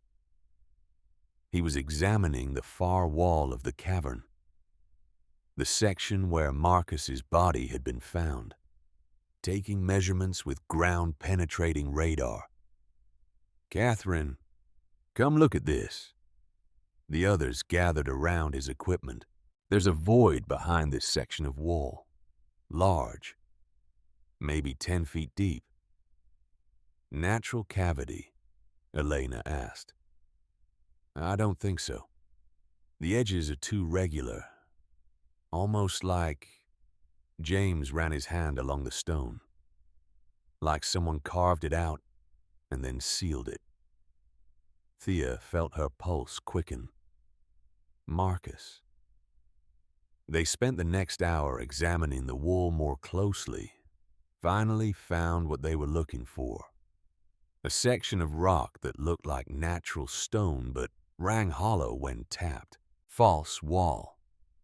Carefully constructed to blend seamlessly with the surrounding formation. It took 2 hours to carefully remove it. Behind the false wall was a chamber. Small. Maybe 8 feet square. And inside, sealed in waterproof containers, was everything. A second complete set of documentation. Every survey, every calculation, every model Marcus had created, organized, labeled, ready to be found. But more than that, video recordings, dozens of them, stored on hard drives packed in desiccant to prevent moisture damage, and a legal brief, already written, already prepared. A comprehensive federal environmental protection claim with every supporting document referenced and indexed. Catherine opened one of the video files on her laptop. Marcus Rivers appeared on screen. Older than the photos Thea had seen, thinner, exhausted, but clear-eyed and determined. The video was dated 6 months before his death. "If you're watching this," Marcus began, his voice steady despite everything, "then you found what I left for you Either you're Thea, my granddaughter, or you're someone she trusted enough to bring down here. Either way, I need you to listen carefully." He leaned closer to the camera. "I know what Titan will do. They'll question my data. Call me paranoid. Suggest that modern technology makes the risks obsolete. They'll be persuasive, professional. They'll offer jobs and money and hope to a community that desperately needs all three." A pause. "And they might even be right. Maybe technology has advanced enough. Maybe careful extraction is possible now. I can't know for certain because I won't live to see it." Marcus rubbed his face with both hands. "But here's what I do know. In 2013, they drilled recklessly, caused an earthquake, hurt people, and then they covered it up. Not because they're evil, but because admitting the mistake would cost them. Financially, legally, politically." He looked directly into the camera. "So I don't trust them to do it right this time. Not without oversight. Not without accountability. Not without someone forcing them to prove beyond any doubt that they can do this safely." The video showed him standing, walking out of frame. When he returned, he was holding papers. "I've prepared everything you need. Complete documentation, legal strategy, even contacts for scientists who can verify my findings independently. It's all here. Everything required to trigger federal environmental review, to force Titan to prove their case instead of just asserting it." He set the papers down. "To Thea, if you're watching this, I'm sorry. For everything. For not being there. For leaving you this burden. You deserve better than an absent grandfather. And an impossible choice." His voice cracked slightly. "But I also believe you're stronger than you know. Stronger than I was. And if you choose to fight this, you won't be fighting alone. I've laid the groundwork, left you the weapons. All you have to do is use them." Marcus moved closer to the camera again. "But understand something. This fight will cost you time, energy, peace of mind. People will question your motives, attack your character, make you doubt yourself. That's how these battles work. They grind you down until giving up seems easier than continuing." A long pause. "So here's my advice from someone who fought and lost. Remember why you're fighting. Not because you're certain you're right, but because uncertainty demands caution. Because the stakes are too high to gamble on corporate promises. Because some things once destroyed can never be recovered." He reached toward the camera. "Good luck, Thea. I wish I could be there to help you. But this is all I can offer. My research, my experience, my hope that you'll finish what I started." The video ended. Thea sat in silence, tears streaming down her face. The scientists gave her space, turned away, pretended to be absorbed in their equipment. Finally, Catherine knelt beside her. "He prepared everything," she said softly. "A complete roadmap for how to fight this, with evidence that's even stronger than what we had before." Thea wiped her eyes. Why didn't he just go public himself? Why wait? Why leave it for me? Maybe he was tired of fighting alone. Maybe he thought a fresh voice, a new generation would be more effective. Catherine paused. Or maybe he wanted to give you something.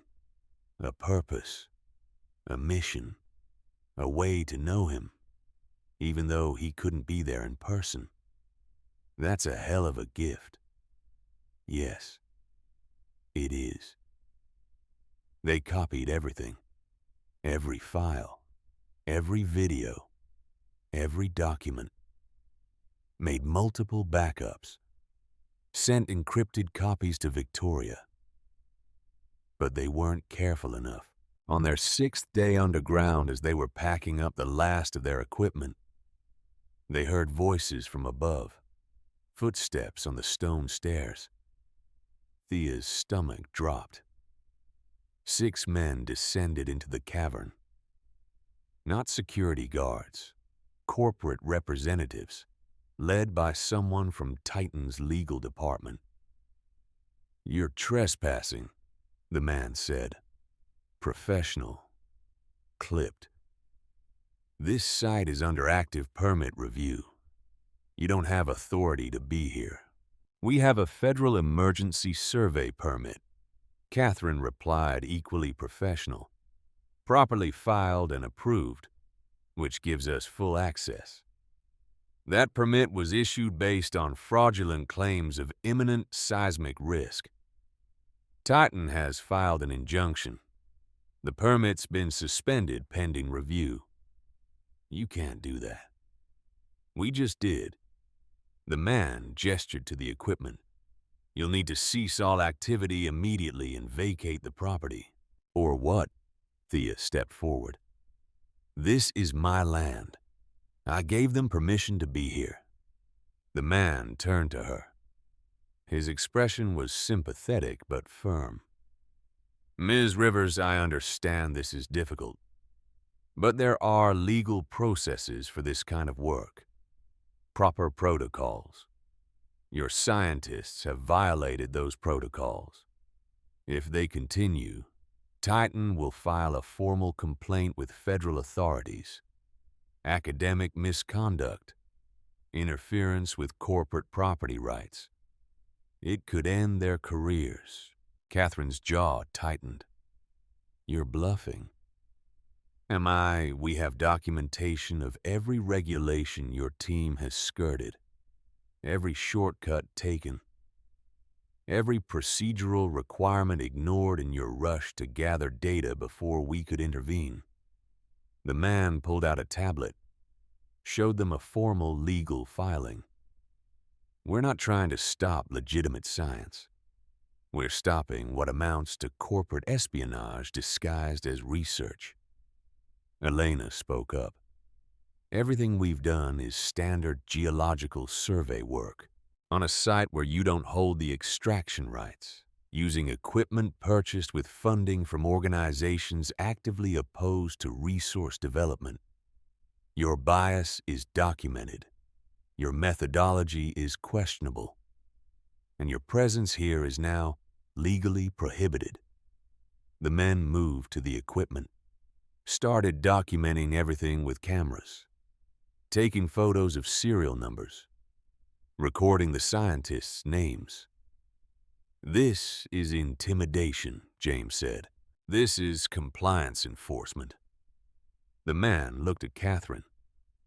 "Dr. Winters, you have a distinguished career. 20 years at the university. Published research. Respected reputation. Is this really the hill you want to die on?" Catherine didn't flinch. "Yes, it is." "Then you'll do so knowing the consequences." He turned to the others. "All of you, pack your equipment. You have 1 hour to vacate the property. If you're still here after that, we'll have local law enforcement remove you." They had no choice. Slowly, reluctantly, the scientists began gathering their equipment, disconnecting sensors, packing computers, carrying everything back up those narrow stone stairs. Thea helped them load everything into Catherine's van.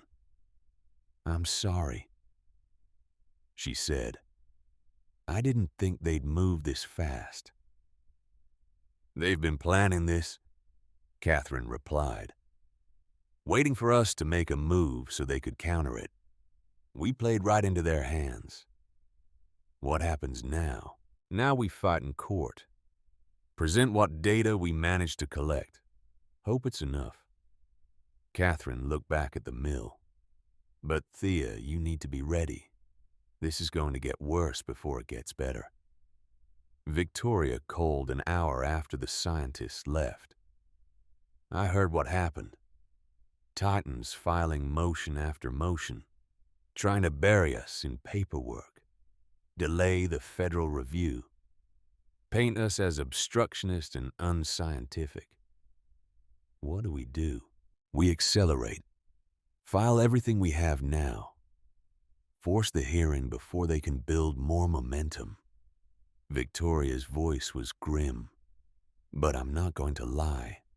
This is going to be close. Really close." The federal hearing was scheduled for 3 weeks later. Those weeks passed in a blur of preparation. Victoria worked 18-hour days. Catherine and her team compiled their preliminary findings into a formal report. Frank helped Thea organize Marcus's documentation into presentable formats. But Titan wasn't idle. They brought in their own experts, geologists with impressive credentials who reviewed the data and concluded that modern extraction techniques could safely harness the energy beneath the site.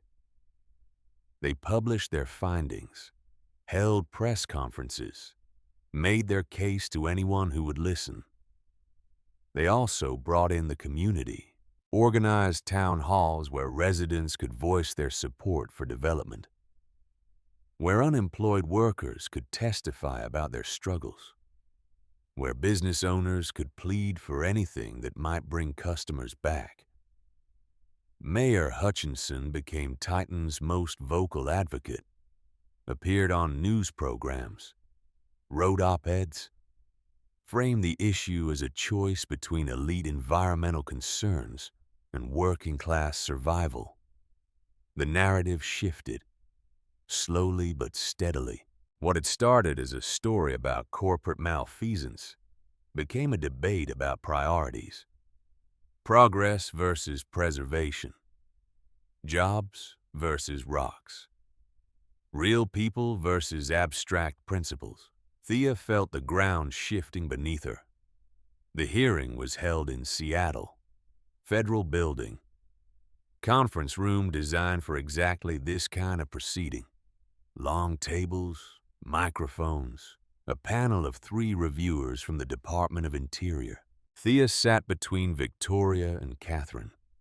Across the room, Maxwell Cross sat with his legal team. 6 lawyers, all expensive suits and confident expressions. The proceeding began at 9 in the morning. Titan presented first. They were professional, polished. They acknowledged Marcus Rivers' concerns, praised his careful approach, but argued that his data was outdated, that modern seismic monitoring and precision drilling made the risks he feared largely obsolete. Their experts testified, showed models, demonstrated how phased extraction could be done safely, with constant monitoring, with fail-safes at every stage. Then they brought in the community. Mayor Hutchinson testified about Cascade Falls' decline, about families leaving, children growing up without hope, about the moral imperative to use available resources to help struggling people. A former mill worker testified about unemployment, about watching his town die, about the desperation of wanting to work but having nothing to do. It was effective, emotionally powerful, hard to argue against. Then it was their turn. Catherine presented the geological data, explained the fault lines, the crystalline matrix, the cascade risk if drilling went wrong. She was clear, professional, but also honest about the uncertainties. Can we say with absolute certainty that extraction will cause catastrophic failure? Science rarely deals in absolutes, but the risk is significant, measurable, and the consequences of being wrong are severe. Victoria presented Marcus's documentation, the 2013 incident, the cover-up, the pattern of Titan prioritizing profit over safety. This isn't about being anti-development, she argued. It's about demanding accountability, transparency, proof that lessons have been learned and proper protocols will be followed. Then Thea testified. She'd prepared remarks. Victoria had helped her write them. But when she sat at the microphone looking at the panel of reviewers, the prepared speech felt wrong. Instead, she pulled out Marcus's journal. The original, worn and water-stained. My grandfather wrote this over 12 years, she began. Her voice was quieter than she'd intended, but steady. Every entry, every calculation, every warning. He wasn't trying to stop progress. He was trying to prevent disaster. She opened to the final entry, read it aloud. The words filled the room. Marcus's fear, his regret, his final plea to protect what he'd found, or at least ensure it was approached with proper caution. When she finished, the room was quiet. I'm 18 years old, Thea continued. I don't have a degree in geology or engineering. I can't match Titan's experts model for model. But I can read. And I can understand that my grandfather died believing this place needed protection. She looked at Maxwell. Mr. Cross says he respected Marcus, that Marcus taught him to read the land, to be careful, to think long-term. But he's not being careful now. He's being aggressive, pushing for extraction before the science is settled, before we know for certain it's safe. She turned back to the panel. Maybe he's right. Maybe modern technology makes this safe. But maybe it doesn't. And the cost of being wrong isn't just property damage or financial loss. It's an earthquake. It's injuries. It's lives disrupted or destroyed across a 50-mile radius. Thea set the journal on the table. I'm not asking you to preserve this site forever. I'm asking you to make Titan prove it's safe first. Really prove it. With independent oversight. With time to study and model and understand. With accountability if they're wrong. She sat down. The panel deliberated for 2 hours. When they returned, the lead reviewer spoke. This is a complex case. Both sides present valid concerns. The potential benefits of development are significant, but so are the potential risks. He paused. After careful consideration, we're issuing a temporary protective designation for the site. All extraction activities are suspended pending completion of a comprehensive environmental impact study. That study will be conducted by an independent team selected jointly by the Department of Interior and the U.S. Geological Survey. Timeline minimum 18 months. Relief flooded through Thea, but the reviewer wasn't finished. However, we're also directing both parties to participate in good faith discussions about eventual development. This designation is temporary, not permanent. The goal is to determine if safe extraction is possible, not to prevent it categorically. He looked at Thea. Ms. Rivers, you've won time. Use it wisely. Work with the scientists, with the community. Find a path forward that protects both safety and opportunity. Because this decision can be revisited if circumstances change. Then he looked at Maxwell. Mr. Cross Titan Energy will cooperate fully with the independent study. You'll provide all requested data. Answer all questions. And if evidence of the 2013 cover-up is substantiated, there will be consequences. The gavel came down. Outside the building, reporters waited. Thea made a brief statement, thanked the panel, thanked her team, expressed hope that the study would provide clarity. Maxwell gave his own statement, expressed respect for the process, commitment to cooperation, confidence that science would ultimately support safe development. They were professional, measured, careful. But as Thea turned to leave, Maxwell called out, Ms. Rivers. A moment. She stopped. He approached. Alone this time. His legal team had already left. That was well done, he said quietly. The testimony, reading Marcus's journal, very effective. It wasn't a performance. I meant every word. I know. That's why it worked. He was quiet for a moment. I really did study under Marcus. Everything I said about him was true. He taught me to read the land, to respect it, to think long term. But not carefully enough. Perhaps. Maxwell looked up at the federal building. I want you to know something. The 2013 incident. I really didn't know the full extent. They kept it from me. Classified it as executive level only. When your attorney started digging, I ordered my own internal investigation. He pulled out a folder, handed it to Thea. Inside were internal Titan memos, executive communications about the 2013 drilling, about the earthquake, about the decision to cover it up, about paying off families, destroying evidence. This is everything we found, Maxwell said. I'm submitting it to the federal investigation.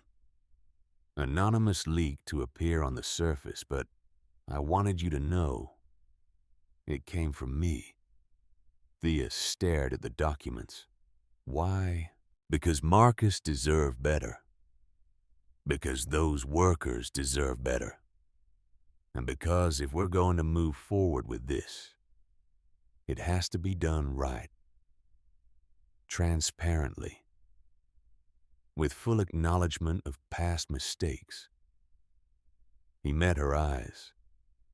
I still believe this can be developed safely.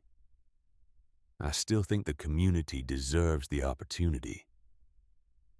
But I also believe you're right to demand proof, to force accountability, to make us work for it. What changed? Maxwell was quiet for a long moment.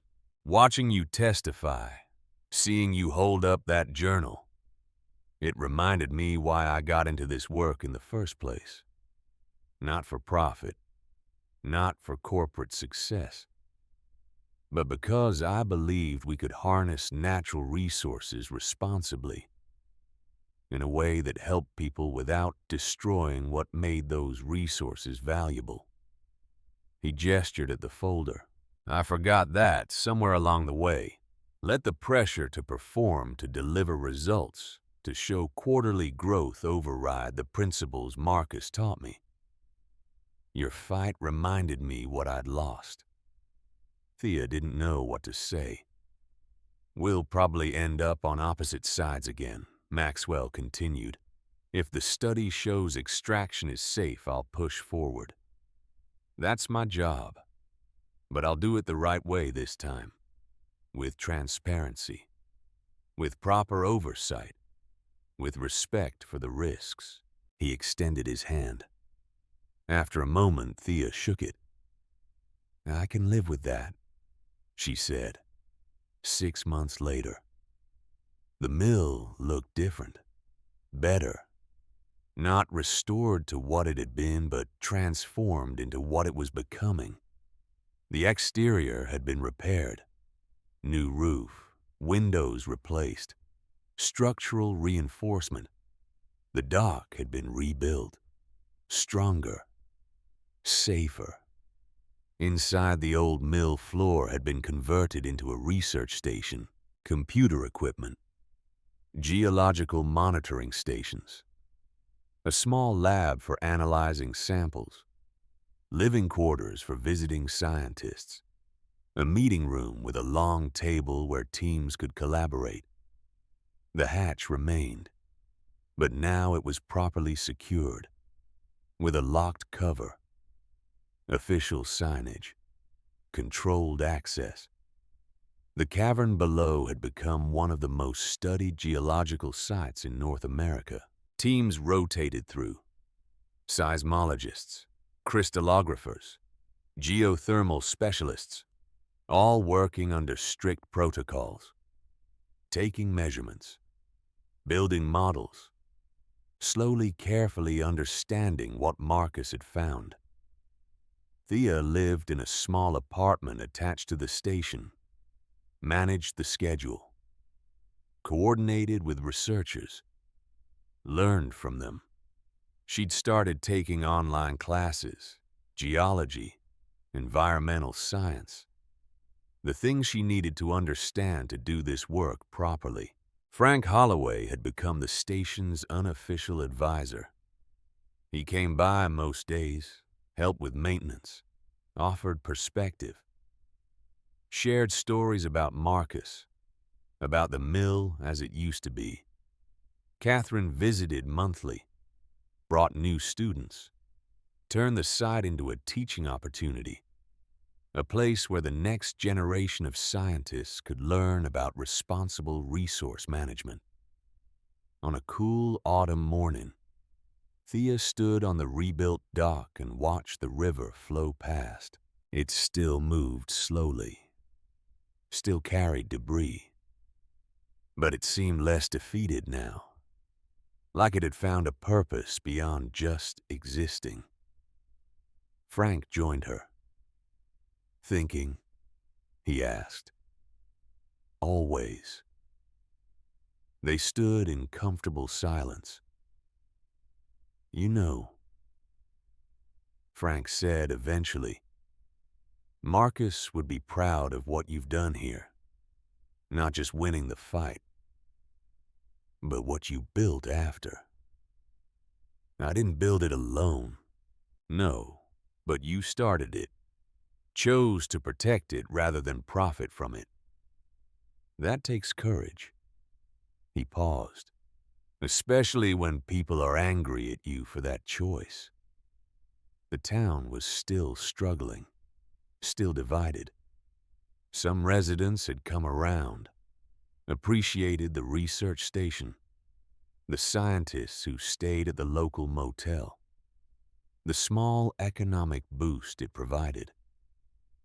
But others remained resentful, still wanted the jobs Titan had promised, still saw Thea as the obstacle between them and prosperity.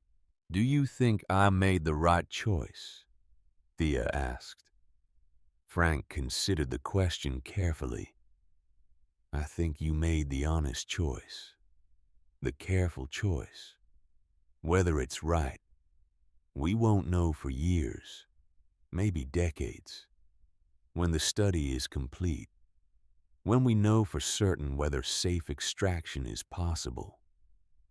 And if it is, if they prove it can be done safely, then you didn't stop progress. You just made sure it happened responsibly, with full knowledge of the risks and proper preparation for them. He looked at her. That's not defeat. That's wisdom. A car pulled up to the station. Dr. Catherine Winters stepped out, followed by two younger researchers. "Morning, Thea." "Frank." Catherine waved. "We've got the new seismic data from last month. Thought you'd want to see it." They walked inside together. The meeting room had photos on the walls now. Marcus at various stages of his career, standing by drilling rigs, reviewing surveys, teaching young engineers. And one photo Thea had found in the metal case, Marcus holding a small girl, both of them smiling at the camera. A day at the zoo, her 6th birthday, the day he'd promised to come, but never did. She'd hung it where she'd see it every day, a reminder of what he'd sacrificed, what he'd chosen, what he'd left her. Catherine spread the data across the table. The fault line activity is stable. No increased stress indicators. The crystalline matrix shows no degradation. If anything, our monitoring suggests the formation is more robust than Marcus initially calculated. "Meaning what?" Thea asked. "Meaning that with proper techniques, carefully phased extraction might be possible. Not certain, but possible." Catherine looked up. "Titan will see this data in the official report next month. They'll likely restart their development proposals. And we'll make them prove every step," Thea said. Exactly. The afternoon passed in discussion, review of protocols, planning for the next phase of study, the work that would determine the ultimate fate of what lay beneath. As the sun set, Thea walked down to the cavern alone.